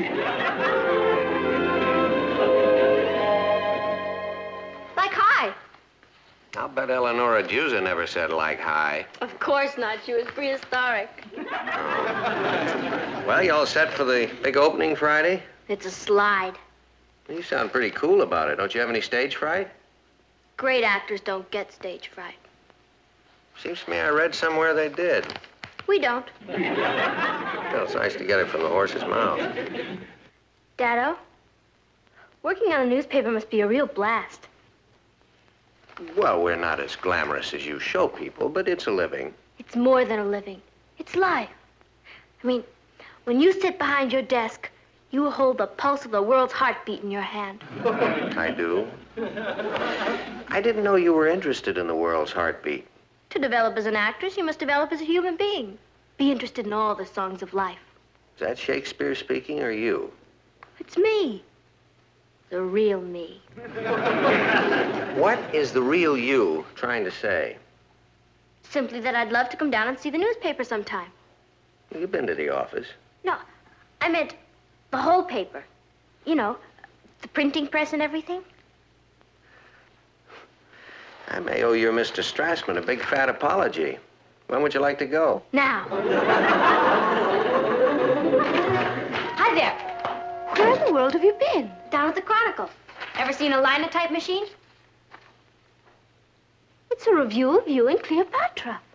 But it hasn't opened yet. Listen to this. But, Jack, I have never seen a young actress with the fire and vibrant personality of Patty Lane. The enclosed review will give you some idea. I recommend that the studio sign her before someone else grabs her. You can see her Friday night bringing her magic fire to Cleopatra at the Brooklyn Heights High School. It's signed Lou. How do you like it? It's great. Who wrote it? I did. Then who's Jack and who's Lou? Jack is Jack Warner, and it doesn't matter who Lou is. But won't Jack want to know who Lou is? I'm not sending this letter to Jack Warner. I'm sending it to Dory Sherry with a copy of the review I wrote about me. Doesn't Dory Sherry have his own picture company? Sure. You're writing a letter about you to Jack Warner, and you're mailing it to Dory Sherry. Right. I don't get it. I'm afraid I don't either, Patty. Simple. Hollywood's a city without a gate. You can't just walk in on the Philistines. You have to use some imagination. Ever read about the fall of Troy? They used a wooden horse. Now I get it. She's going to use a wooden actress.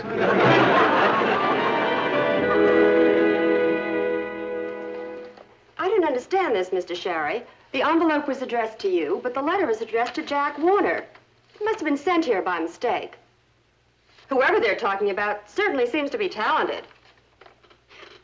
She's a talented con artist. This is the oldest trick in the world.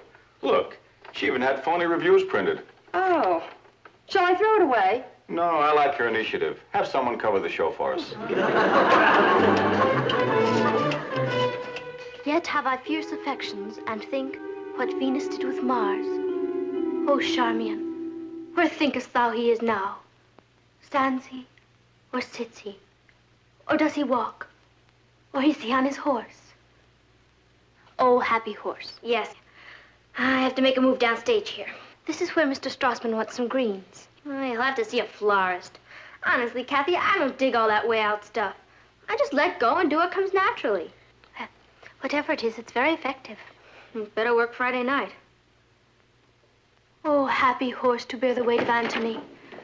Do bravely, horse. Cleo, Mom says to tell you soup's on. I simply cannot work with these constant interruptions. I must be let alone. Do you want me to tell Mom and Dad to move out of the house? Nobody appreciates what a terrible strain we artists go through. Let's eat. Child. All right, let's start from the beginning of scene 3. All right. The seats at 8 seats, second row center, are put aside for opening night. Oh, but I'm afraid the whole second row's been taken by the faculty, sir. Well, get them back. All the picture studios are asking for tickets. I can't understand it. They say that even Dory Sherry himself might be coming. Maybe he's heard of my work. Hey, where are the girls? Patty's in the kitchen rehearsing. Kathy's cueing her. They gave me a preview. Patty's surprisingly good. Boy, that's a mother's love. She has a natural acting talent. Oh, she gets that from my side of the family. My Uncle Ben. He was a used car salesman. I don't know about your Uncle Ben, but Uncle Dory Sherry's interested in her. He's ordered 4 tickets for tomorrow's opening. The Dory Sherry? That's right. Somebody wrote to him about Patty. Wonder who that could have been. Martin, what if Patty decides she really wants to be an actress? We'll send her to a good psychiatrist. Patty, would you like some hot chocolate? No, thank you, Mama. I have to watch my figure. Cleopatra didn't. How do you know? She was before your time. I've seen pictures. I just came in to say goodnight to all you dear, sweet people. Well, good night to dear sweet you. I want to let you know that no matter what happens after tomorrow night, I'll never forget any of you. That's a very comforting thought. And we will never forget you. Are you planning on running away? After tomorrow night, you may all be in for a big surprise. But no matter where I go, I'll take you with me. Good night. I bid you fond good night. Dream sweet until tomorrow brings the morning light.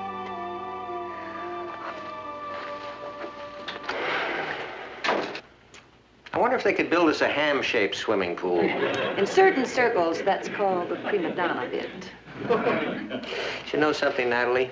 I really admire her. I mean, she didn't go after that part. They came to her. But she's really worked at it. She rehearses night and day. And I think it's begun to broaden her interests. When we went down to the newspaper, she spent the whole afternoon in the composing room. Yeah. Good night, folks. Patty's going to be good tomorrow night. Good. She's going to be a smash. Kathy, will you pass me the syrup, please? Good morning, group. Good morning, dear. Good morning, Uncle Martin. Hey, where's Patty? She's getting dressed. She overslept. Now, there I was, so nervous that I couldn't close my eyes all night, and Patty overslept. Well, you really have to hand it to her. Most kids would be in a state of panic if they knew Dory Sherry was going to be out front watching tonight.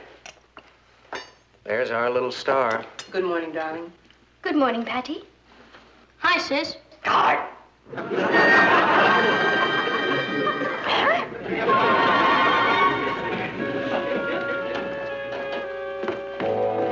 How is Patty? She still can't talk, but there's nothing wrong with her. It's psychosomatic, the influence of the mind or the body. Patty is terrified of opening tonight. But it's just a school play. Well, apparently she has a feeling that a great deal hinges on it. She has a fear of failing. And the easiest way for her not to fail is not to put herself to the test. So her larynx simply refuses to function.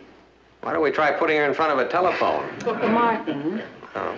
there must be something you can do. There's nothing to worry about, Mrs. Lane. This condition will go away the moment her fear goes away. That would be too late. The show opens tonight.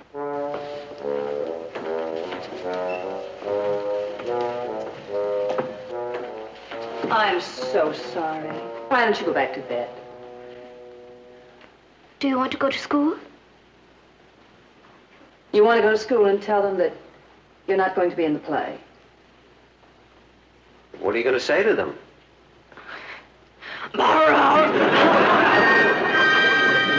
All right, once again, please. Well, there you are. I was getting worried. We can't have anything happen to our leading lady on opening night. Now, I'd like to run through the death scene once more. Get the ass. Do we really have to? What are you whispering for? We can release 4 seats, Mr. Strassman. I just got the message that the group from Warner Brothers isn't coming. I'm ready to rehearse the death scene, Mr. Strassman. Well, but Dory Sherry will be here, sir.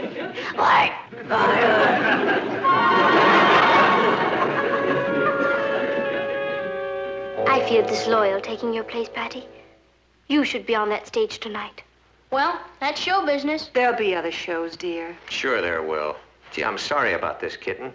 Are you sure you're going to be all right here alone? Dr. Lewis wants you to stay in bed and gargle every hour. We'll be back just as soon as the show's over. Don't worry, Patty. You just relax.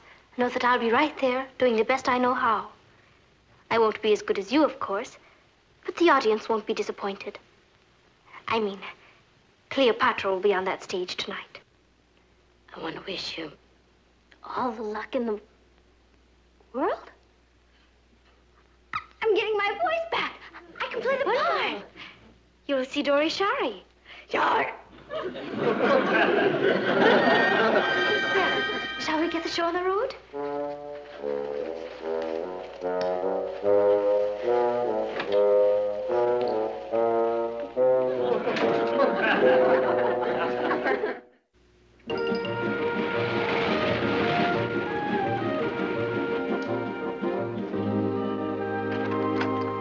Well, Kathy, I just dropped in to tell you not to be nervous.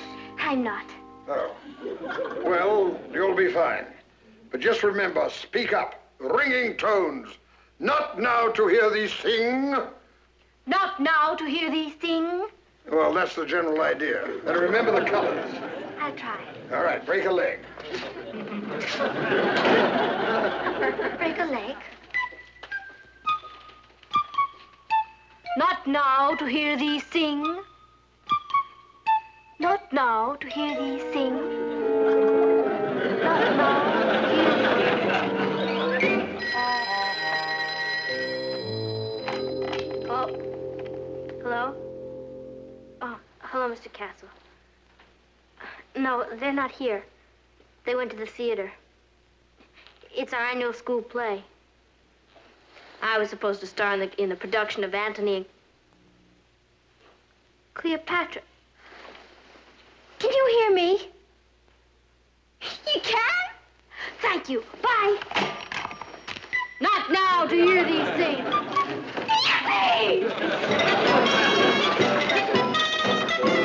Quiet, everybody. Curtain's going up.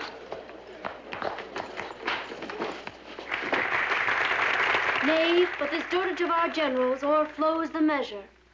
Those, his goodly eyes, It's a shame Patty had to miss this. But Kathy's very good, isn't she? She's a real actress. Her father will be delighted. Patty will kill herself.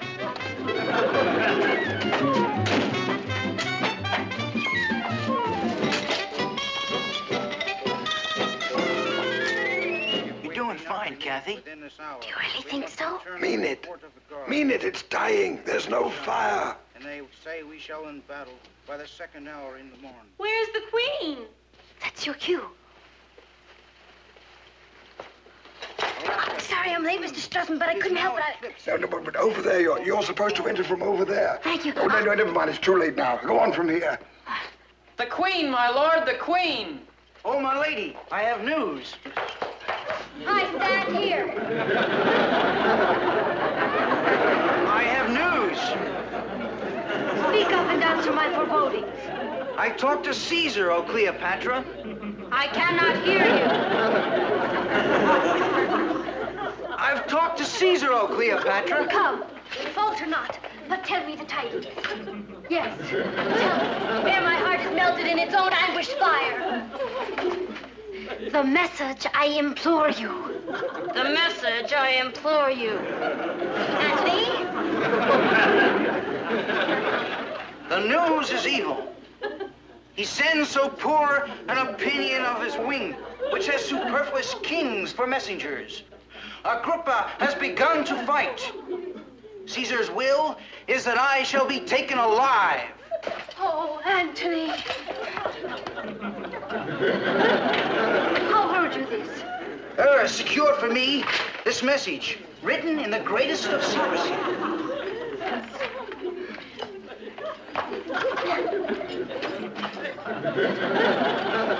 Go, Eros. Send his treasure after. Detain no jot, I charge thee. Agrippa has begun to fight. Caesar's will is that Antony be taken alive. That is verily what it says. Go to her and comfort her, my lord. These arms shall await your return. So shall these.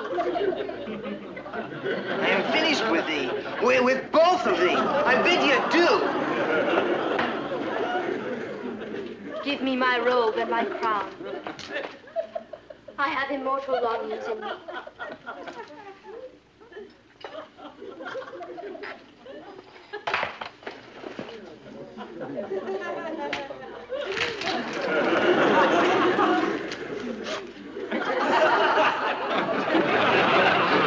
Funniest thing I've seen in years. Why doesn't one of them get off the stage? Which one? Where's the ass? Give me the ass.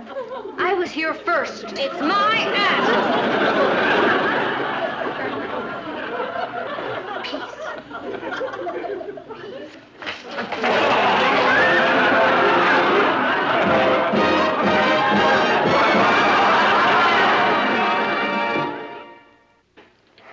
It's all my fault.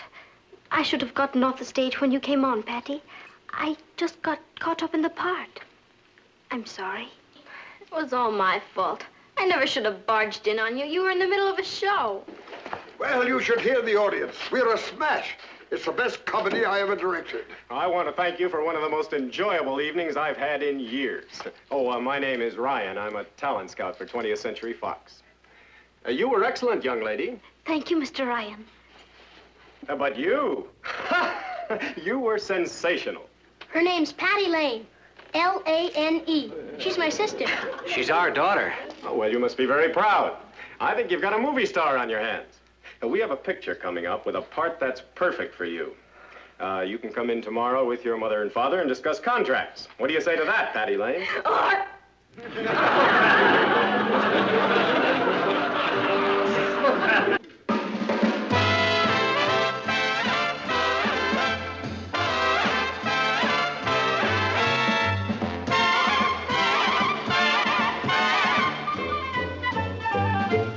Here's Miss Kathy, who's lived most everywhere, from Zanzibar to Berkeley Square. But Patty's only seen the sights a girl can see from Brooklyn Heights.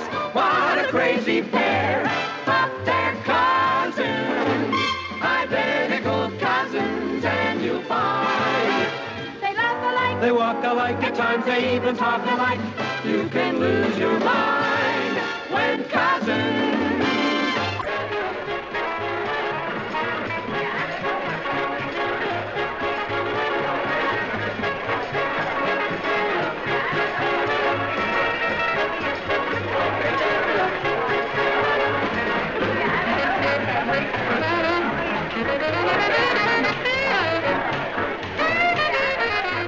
Hello.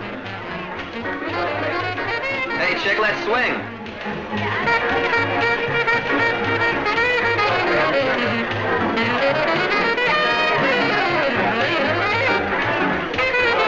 What's the matter?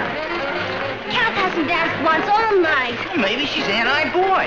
No red-blooded girl's anti-boy. I'm really looking forward to the concert tonight. Yeah, neither am I. Why can't we stay home tonight? It's our house. Because Patty's entertaining and she doesn't want the Flintstones around. Maybe we could get a visitor's permit. Fine, then we could do that then.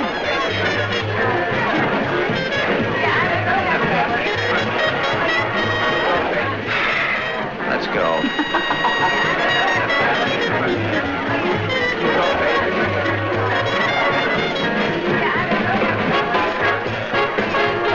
Mary couldn't make it tonight, but I'm used to this. I always wind up with a dog. Would you care for some punch? Hey, Patty's the really Lady One, isn't she? Lady One? Brownsville, the bidder. You're Patty's cousin from Cubesville, aren't you? No, I'm visiting here from Europe. Funny. Would you like to do the hammer? Do you mean dance? Do I look like a carpenter? They do dance in Europe, don't they? Of course. But I'm not used to this music yet. Perhaps they'll play a waltz. Boy, you're older than you look. Come on, chick, let's swing. Hello, Kathy. Would you like to dance? No, thank you, Craig. Excuse me. I'd better get some more sandwiches. I think she needs to be shot into orbit. Save my plate. I've been robbed!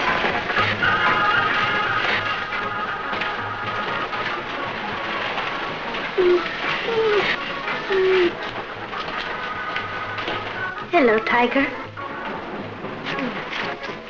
Well, at least you love me. Henry, you just don't understand Kathy. What's to understand? She's musty. Too inferior. She's afraid. I'll clue you. Who needs a girl who's best from the neck up? Kathy's not just an ordinary girl. She's traveled all around the world. Her father's a foreign correspondent. And the only reason she's living with us now is because he wants her to finish her school here. Kathy's a genius. Why, if she wanted to swing out, she could be a great scientist, a brain surgeon, a lawyer. A spy for the FBI. I'm not asking you to marry her. I just want you to pay some attention to I'm her. not a philanthropist. Get someone else to water your wallflowers.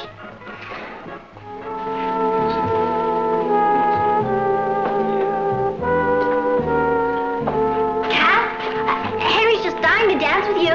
Yeah. I'm terribly sorry. I just got this sudden headache and I'm going to bed. But it's chow time. I'm not very hungry. I am. Let's eat.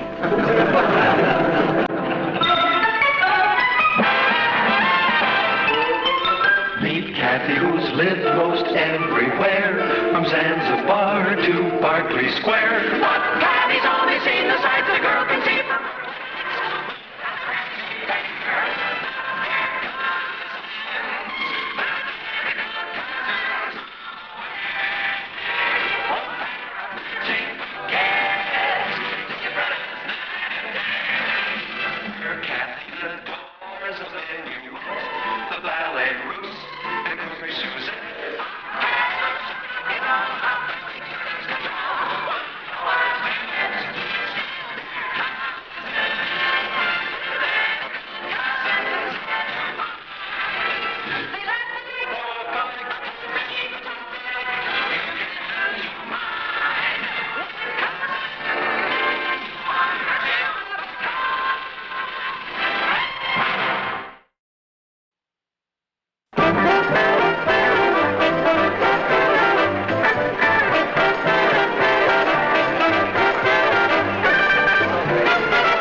else to water your wallflowers.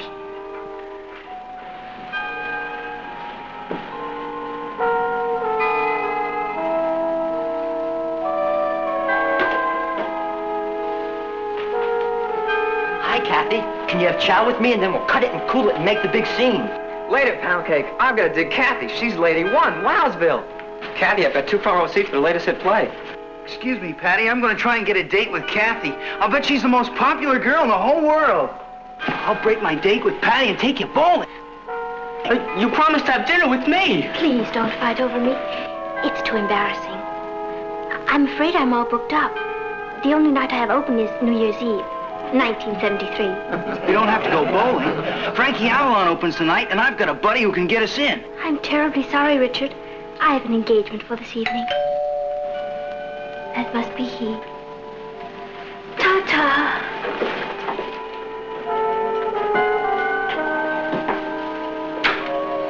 I'm ready, Pound Cake. Kathy, you're the dreamiest. It's Frankie Avalon. A Venus de Milo with arms.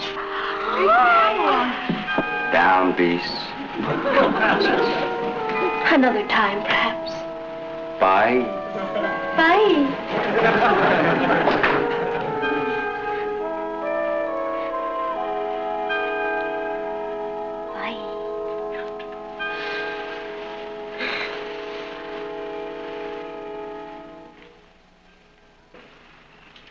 How was the party last night? A swinger.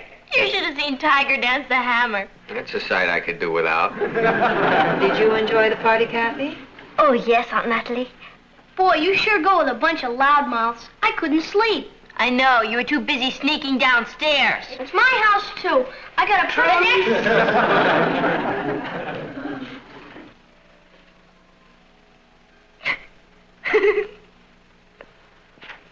Did you like the little joke in my editorial?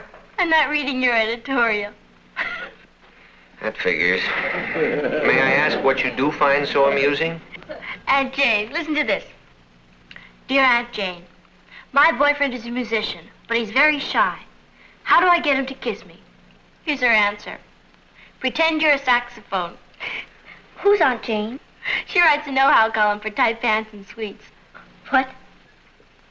He's and hers. If you're not making it with your jack-o'-lantern, you gotta like swing with the Aunt Jane scene. You dig? I'm sorry. She tries to help teenagers, Kathy. Actually, she gives pretty good advice. Her jokes are pretty bad. Of course, what really bothers me is that Patty laughs at them.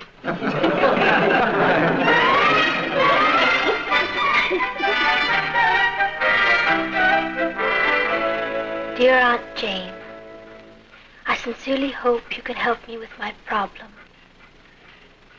I would like to change my image. I am a terrible wallflower. Boy,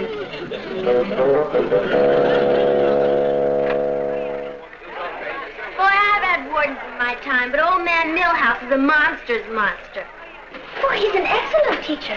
I believe... Just what we need, an excellent teacher. I bet he gave us that extra Latin homework just so we'd miss the basketball game. With a teacher like him, you don't have to bother studying. You've already flunked. Where will we work? In the kitchen. At least we can keep our strength up.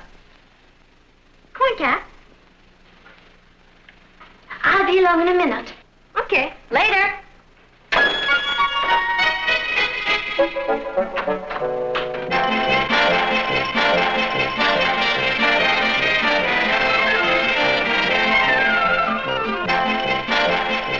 You Can Be Popular by Aunt Jane.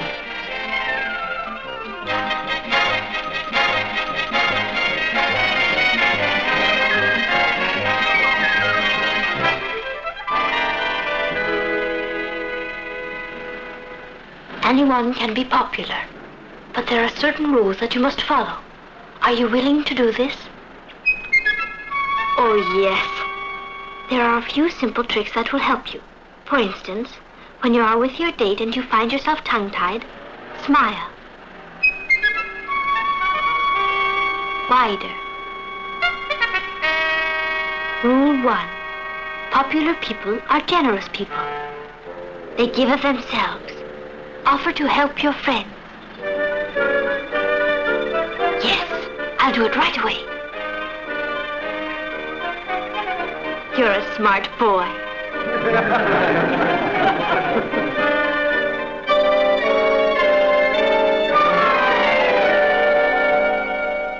Latin. Why couldn't the Romans have spoken English like everybody else? If they did, we could be at the basketball game right now. Yeah. I finished my Latin thesis. If any of you are having any trouble with yours, I'd be delighted to help you. She's pure mind. She gets an A+ in Latin. You sure you don't mind? Gee, this is wonderful.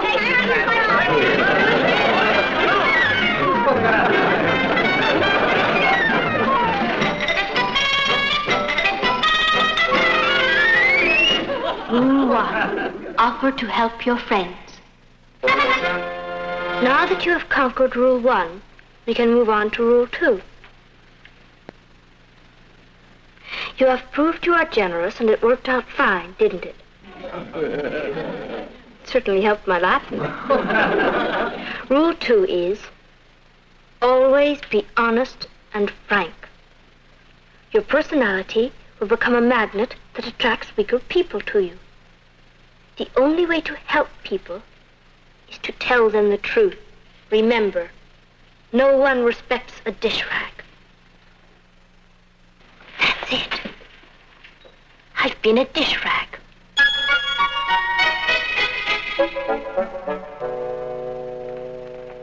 Hi, Kat. Hello, Uncle Martin. A letter from Father. Oh, really? Mm-hmm. He's in Paris. I'm home. Hello, Aunt Natalie. Hi, Kathy. Patty. Hi, Mom. I was worried about you. The gridiron dinner starts at 7 o'clock. I'm sorry I'm late. I stopped to pick up my new dress. How do you like it? Very smart. Sleeky. It's very... Aunt Natalie, would you like me to be honest? Certainly, Kathy. I feel it makes you look a bit heavy. Well, it's important to be honest and frank. It's the only way to be helpful. Of course. The color is wrong, too. It's too young for you.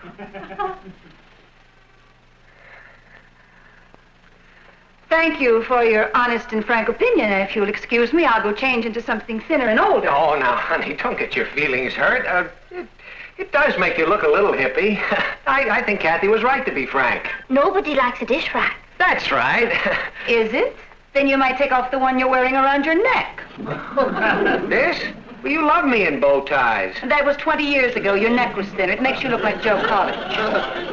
Why didn't you tell me this before? You never asked me before. Well, Natalie, Look, folks, don't let's start an argument. As long as it's Truth Day, young lady, I'd like to tell you about your irritating habit of constantly interrupting. I was only trying In to fact, stop. your manners in general could stand a great deal of improvement.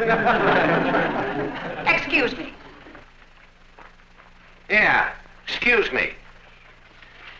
You're too shaggy. Excuse me.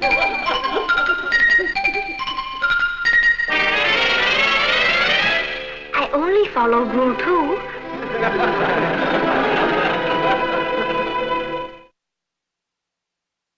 By now, you should be making definite progress on the road to popularity. Where did I go wrong? To have people interested in you, you must be interested in them. I am. And you must let them know it. Ask questions. Nothing flatters a person more than to be asked about himself. The more you want to know about them, the more interested they know you are. Rule 3. Be interested. Ask questions.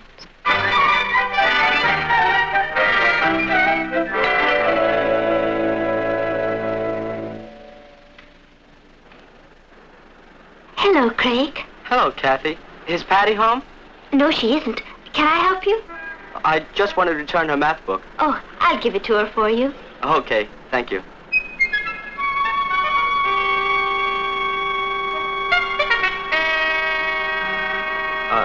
I never did thank you for helping me with my Latin.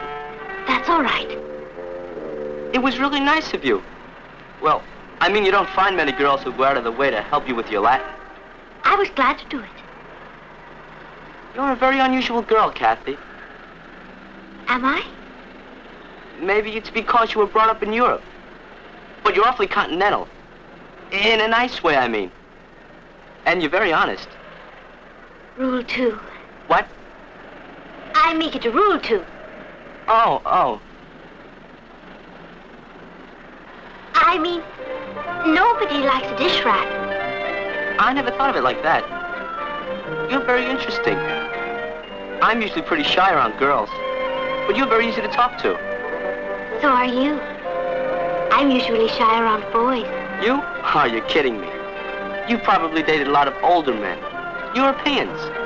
I'll bet they're different, aren't they? They've had more experience, but they've been at it longer.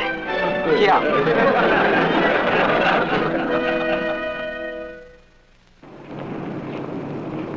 I guess you must find us pretty boring. I mean, it must be hard for a beautiful genius like you to find someone interesting to talk to. Thank you. It's not that hard. For example, I find you very interesting. You do? Definitely. I think you're very unusual. Oh, I suppose I am. Well, I dream a lot. Well, I mean, I have plans. I know what I want to do with my future. I feel you have to know what you want to be, and plan for it, and work for it. Certainly an admirable attitude. What are you going to be, Craig? Either a movie star or a dentist. That's wonderful. Well, I've sure enjoyed talking to you. Bye. Bye. Rule 3. Be interested. Ask questions. Craig! Yes? Where were you born? Where was I born? Yes. Omaha. Isn't that exciting? You must be thinking of some other Omaha. Tell me about your family. What do you want to know? Everything, Craig Whitlaw. Whitlaw is a very unusual name. You know something. What? You have a reason for asking all these questions, don't you? Someone told you to. Well, in a way, yes. I knew we'd never live it down. Okay, my Uncle Harvey's a bigamist. That's why we changed our name and left Omaha. But it's no use. No matter where we go, there'll always be some snoop digging up our family skeleton.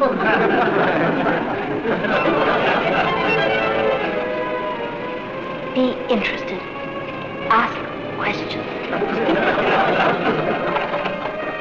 Cap?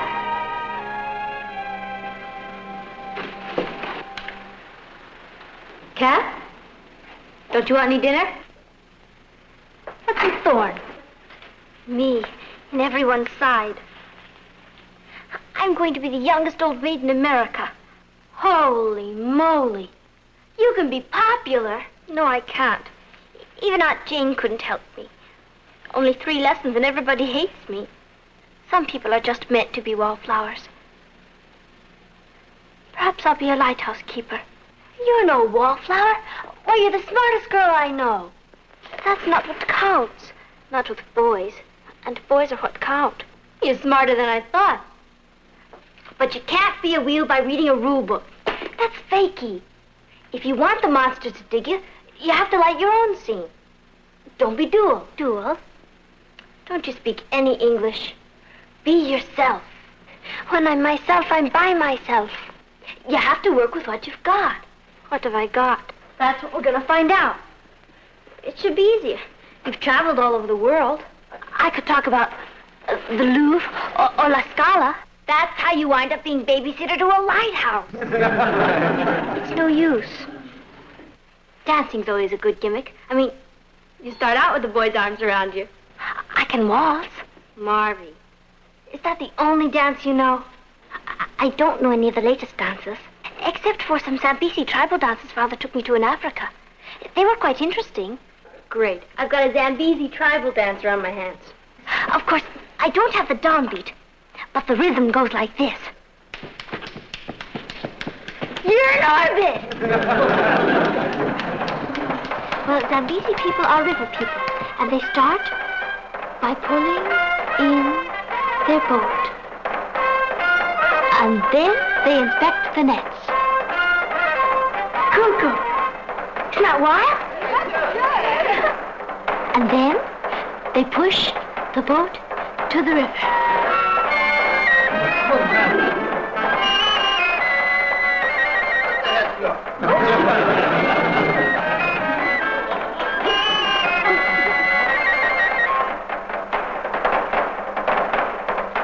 Something she picked up in Africa. On a safari. Crazy. And then, with their nets full, they go home.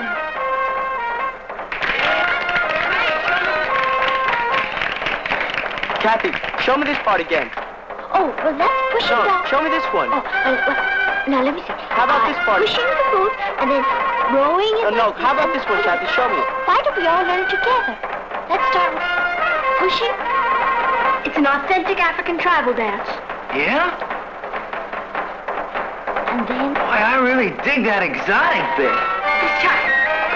No, I gotta get some pointers from Kathy.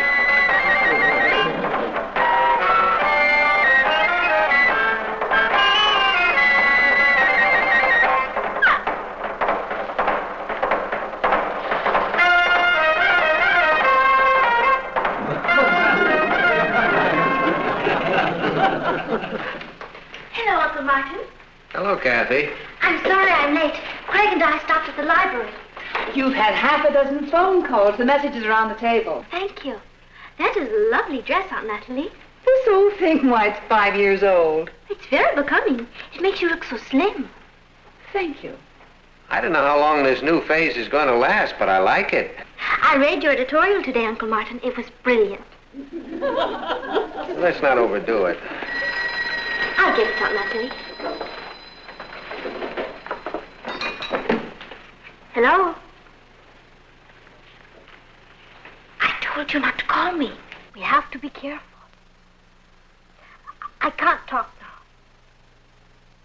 Please, don't you understand? I can't talk now. If you don't mind, I think I'll split. Suddenly I have this terrible headache. I think I'll get in the rack. Say hello for me to whoever it is. She's gone, Richard. I can talk now. Oh, no. Tomorrow? Certainly. I'll meet you after biology class at the gym. Mm-hmm.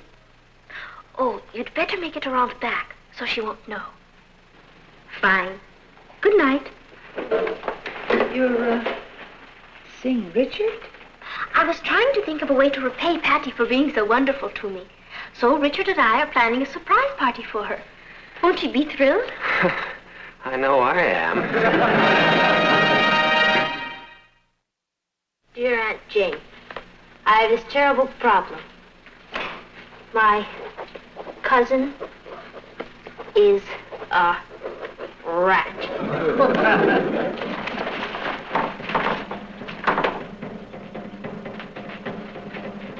She's been trying to steal this beast I've been going with. And I want you to help me.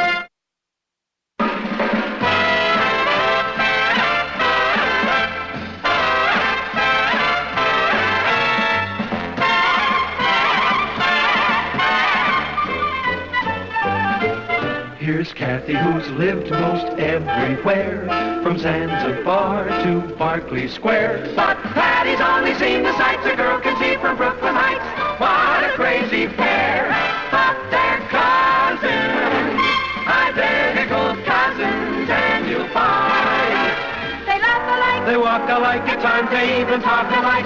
You can lose your mind when cousins. To your mother, even if it's goodbye. I'm sorry. I'm busy throwing Richard away. Bluebeard. Man trouble? Richard's not a man. He's a two-timing, double-dealing wolf. And you know something else? I couldn't care less. I'm glad it doesn't bother you. Do you know who he's taking ice skating Saturday? Sue Ellen Turner. He didn't even give me a chance to turn him down. Would you have turned him down? Never. Perhaps he has some special reason for taking her. You bet he has. Her father has a sports car, and she lets Richard drive it. I'm sure you're more important to Richard than an automobile. A two-tone, four-barrel carburetor job with stick shift. I lost out to a red roadster with a rumble seat. You mean you had boy trouble, too? Your father and I almost broke up. We were going steady, but there was a cute little blonde named Pauline who was chasing him. She had the red roadster. And a rumble seat. One afternoon, your father and I had a date, and he never showed up. He called that evening to explain that he'd gone for a drive with Pauline. She had driven him to the country, and their car had broken down. What did you do? Tore up his picture and told him I never wanted to see him again. How did he get you back? He wrote a poem to me.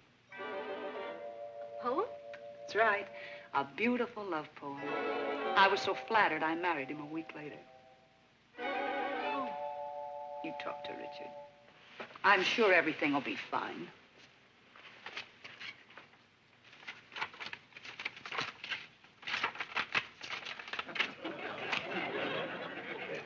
Poem.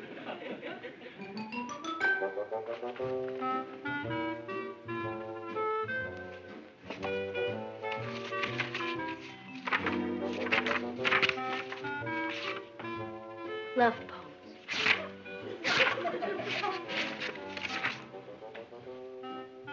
When Love Has Gone, by Charles Worth Remington.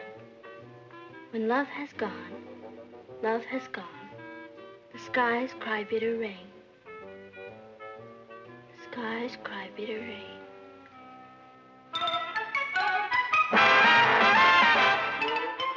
Meet Kathy, who's lived most everywhere, from Zanzibar to Berkeley Square. But Kathy's only seen the sights a girl can see from Brooklyn Heights. What a crazy pair! But they're cousins, identical cousins all the way. One pair of matching bouquets, different as night and day. Where Kathy adores a minuet, the ballet russe, and crepe Suzette. Our Patty loves to rock and roll, a hot dog makes her lose control. What a wild duet, still they're cousins, identical cousins, and you find they laugh alike, they walk alike, at times they even talk alike.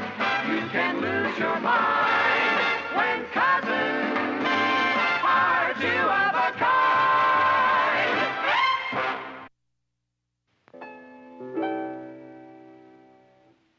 Well, that's lovely, Kathy. What do you call it?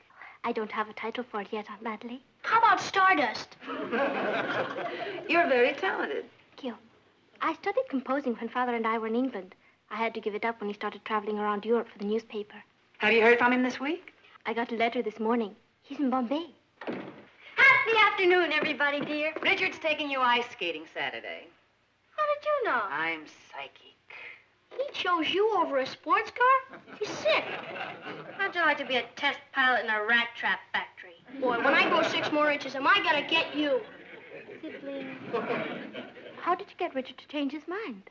I wrote something for him. A check. Ross, don't you have homework to do? No, I want to stay here. I gotta learn to protect myself from girls. Ross. Bye.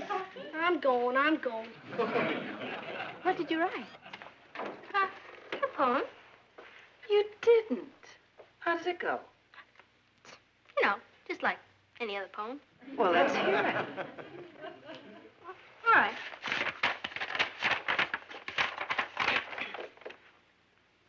When love has gone. When love has gone, love has gone. The stars forget to glow, and laughter turns to sadder songs than we were meant to know. When love has gone, all has gone. The skies cry bitter rain for all the lovers who have kissed and will not kiss again.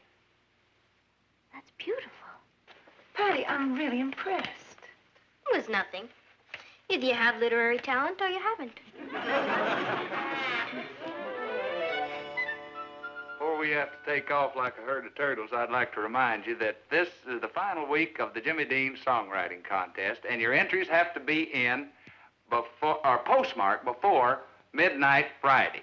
And I will sing the winning song next week on the show. Now, the winners, gets a $100 cash prize, and his song will be published. So get him in here, and we'll thank the heck out of you. All right? Good. Here's Richard. I'll be home early. Bye. Enjoy yourself.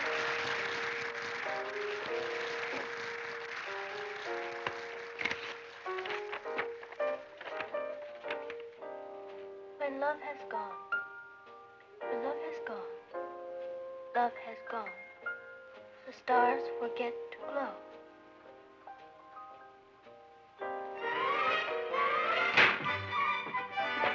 Good night, Patty. Aren't you coming in? I can't. I promised my father I'd be home early. My uncle's visiting us, and I have to spend some time with him. And I haven't finished my geometry. Dad's out. Why don't we have a sandwich?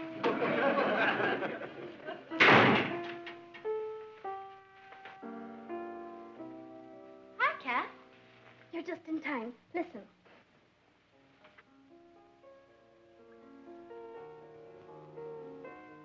When love has gone, love has gone, the stars forget to go. She's playing my song. Laughter turns to sadder songs than we were meant to know. When love has gone, all has gone, the skies cry bitter rain for all the lovers who have kissed and will not kiss again. Kathy, that's great. You're a real talent. I'll say it's good enough to be in the Jimmy Dean Song Contest. No, it's not. You could win $100. Money isn't everything. Well, you want everybody to hear your song, don't you? No. Some things are sacred. Do you really think we'd have a chance? No. Of course not. There are probably millions of entries. What do you got to lose? You. What? You wouldn't want us to commercialize our talent, would you? I don't understand you, Patty. You usually have more angles than Sergeant Bilko. And now you got a chance to win $100 and maybe be famous, and you don't want to invest in a 5-cent stamp. You're right, Richard. I'll mail it in the morning. Don't bother. I'll do it for you.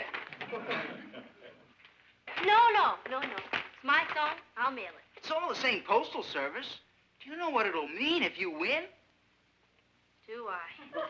Well, I'll be immortal. Like Whistler's mother. Don't worry. I'll mail this in the morning. Good night. Rich! I've written a lot of music, but I've never had anything published. What do we do if we win? About 7 years. Kathy, we've got to get that song back from Richard. You don't like my music? I love your music. That's the point. It might just win. Then what's the matter? I'll show you what the matter is.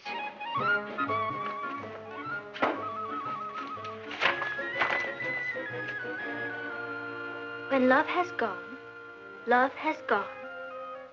Stars forget. Patty, someone's stolen your poem.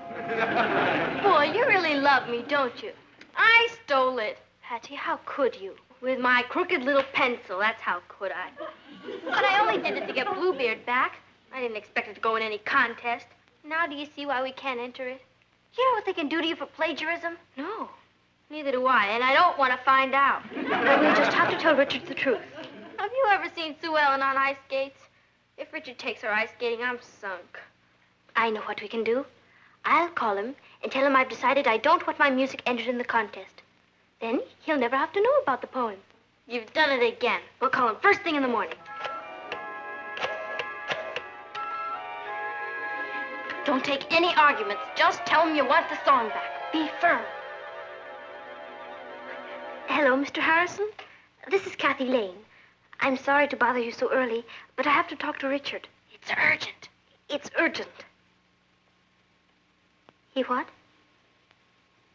Where? Oh, I see. Thank you very much. Where's Richard? He's left. So early? He told his father he had to go to the post office. What are we going to do? 7 years.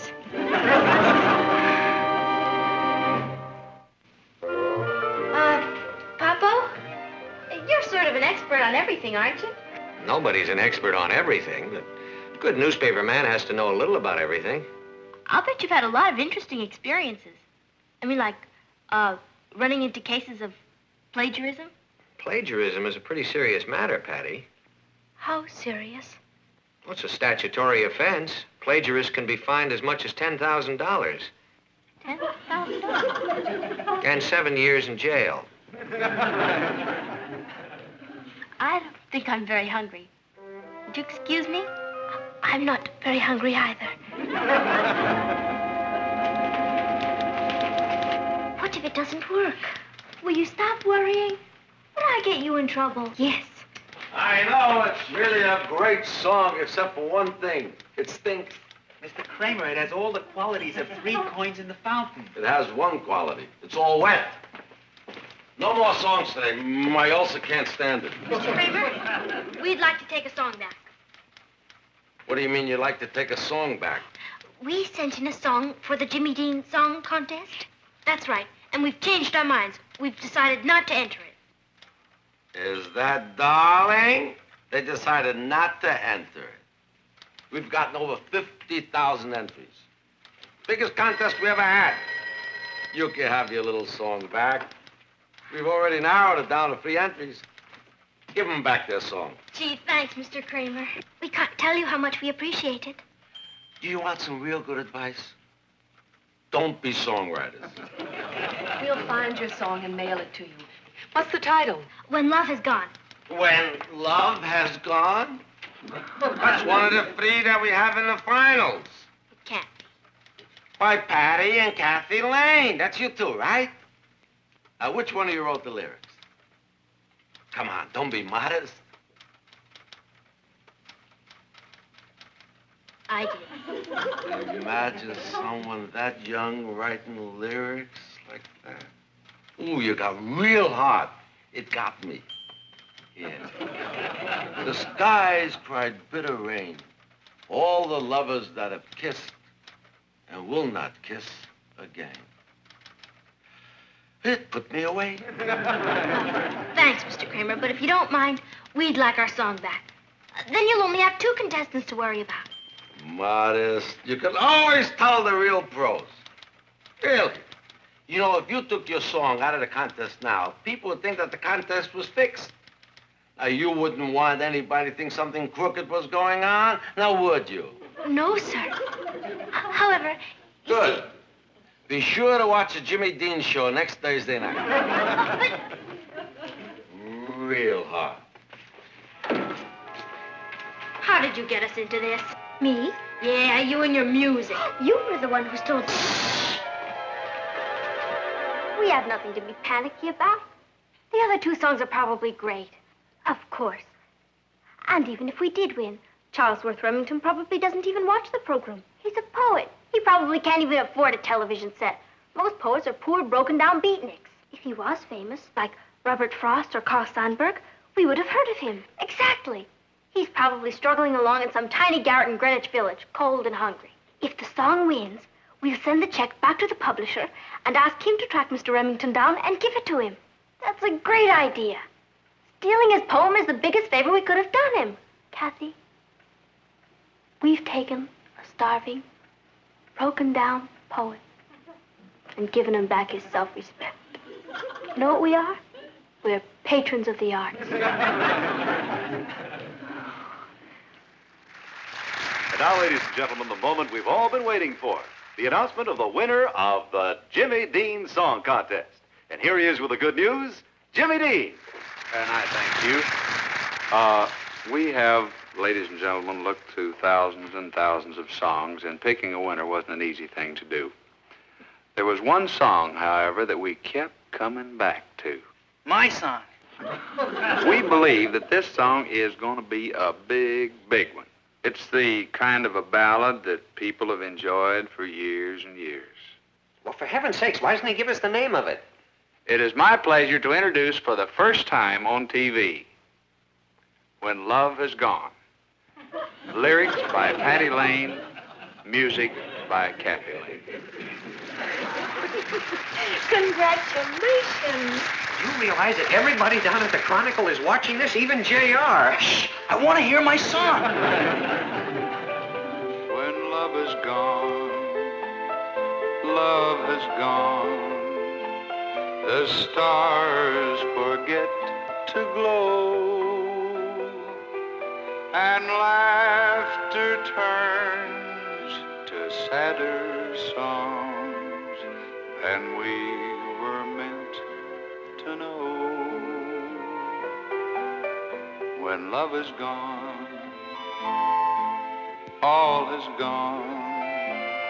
The sky cries bitter rain for all the lovers who have kissed and will not kiss again.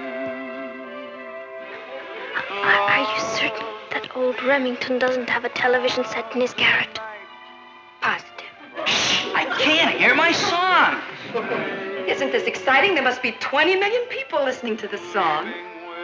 Perhaps 20 million and one.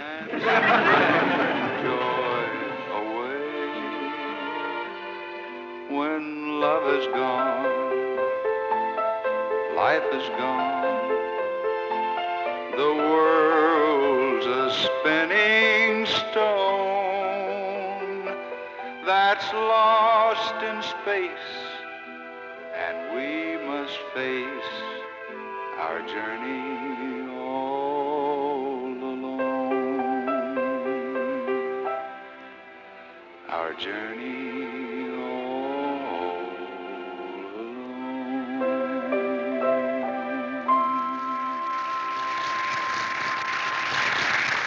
Listen to this. Congratulations. Have just ordered first printing of 50,000 copies of When Love Has Gone. Looks like a winner. Sam Kramer Bird Music Corporation. Cuckoo. Hello? I know, isn't it exciting? The phone hasn't stopped ringing all morning. Every time the girls started to leave for school, there was another phone call or telegram, so I decided to let them stay home today. How often do you become famous? Thanks. I'll talk to you later. Who is that? It was,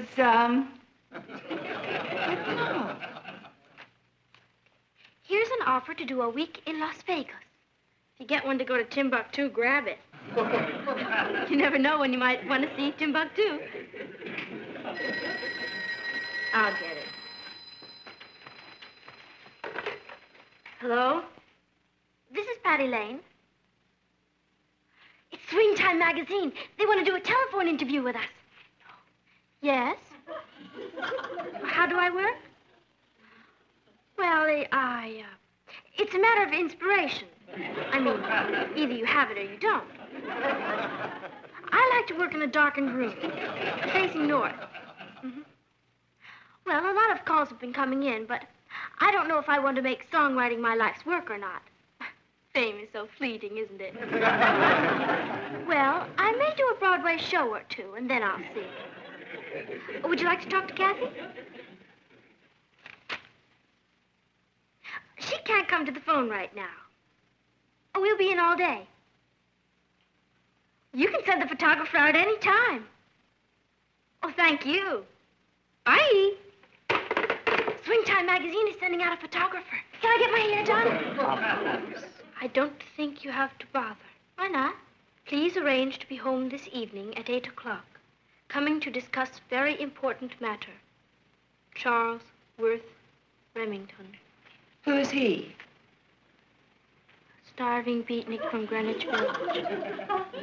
Kind of collaborator.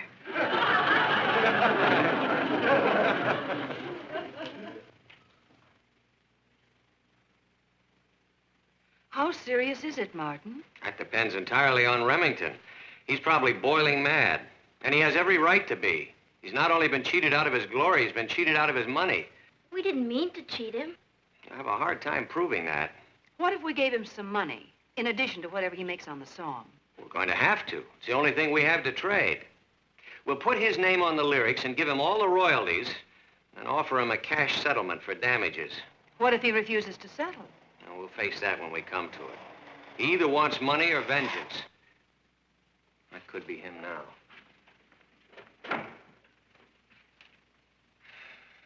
Judging by that Rolls Royce parked out there, it's vengeance. Mr. Lane, I presume? Yes? I am Charles Worth Remington.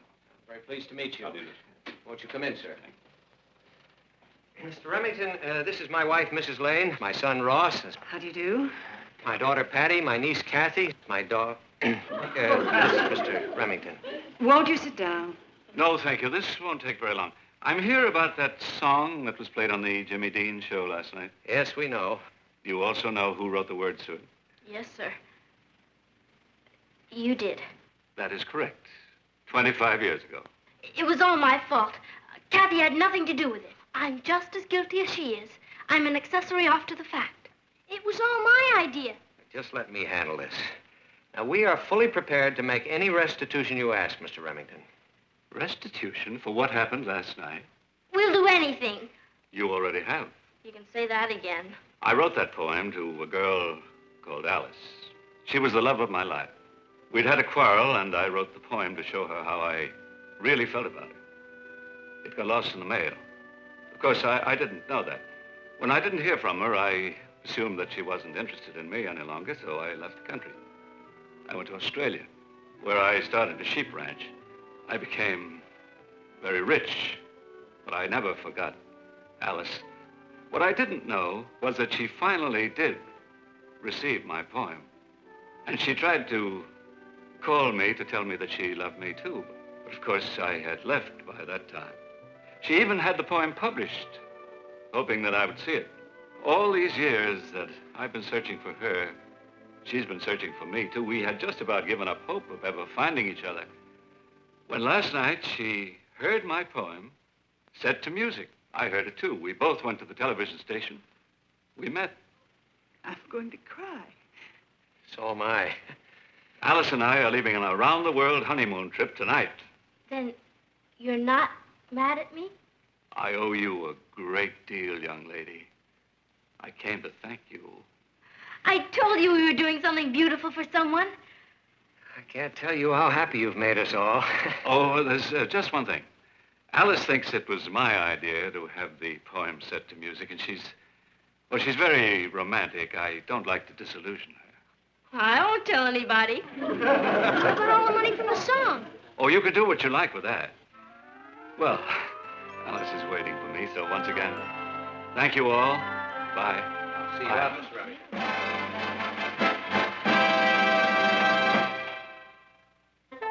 We're gonna make millions from that song. The first thing I'm gonna do with the money... To set up a scholarship. Me? A scholarship? That's right. You were the one who was worried about struggling writers starving in freezing garrets, remember? Well, this is your chance. That's a wonderful idea, Uncle Martin. Maybe it's not so bad at that. Patty Lane's scholarship. The Charles Worth Remington Scholarship. Oh. Well, what do I care?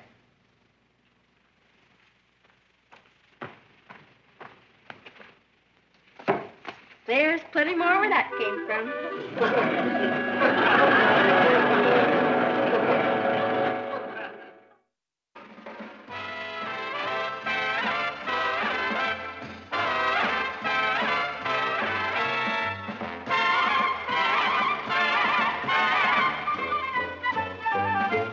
Here's Kathy, who's lived most everywhere, from Zanzibar to Berkeley Square. But Patty's only seen the sights a girl can see from Brooklyn Heights. What a crazy pair, but they're cousins, identical cousins, and you'll find they laugh alike, they walk alike, at times they even talk alike. You can lose your mind when cousins are two of a kind.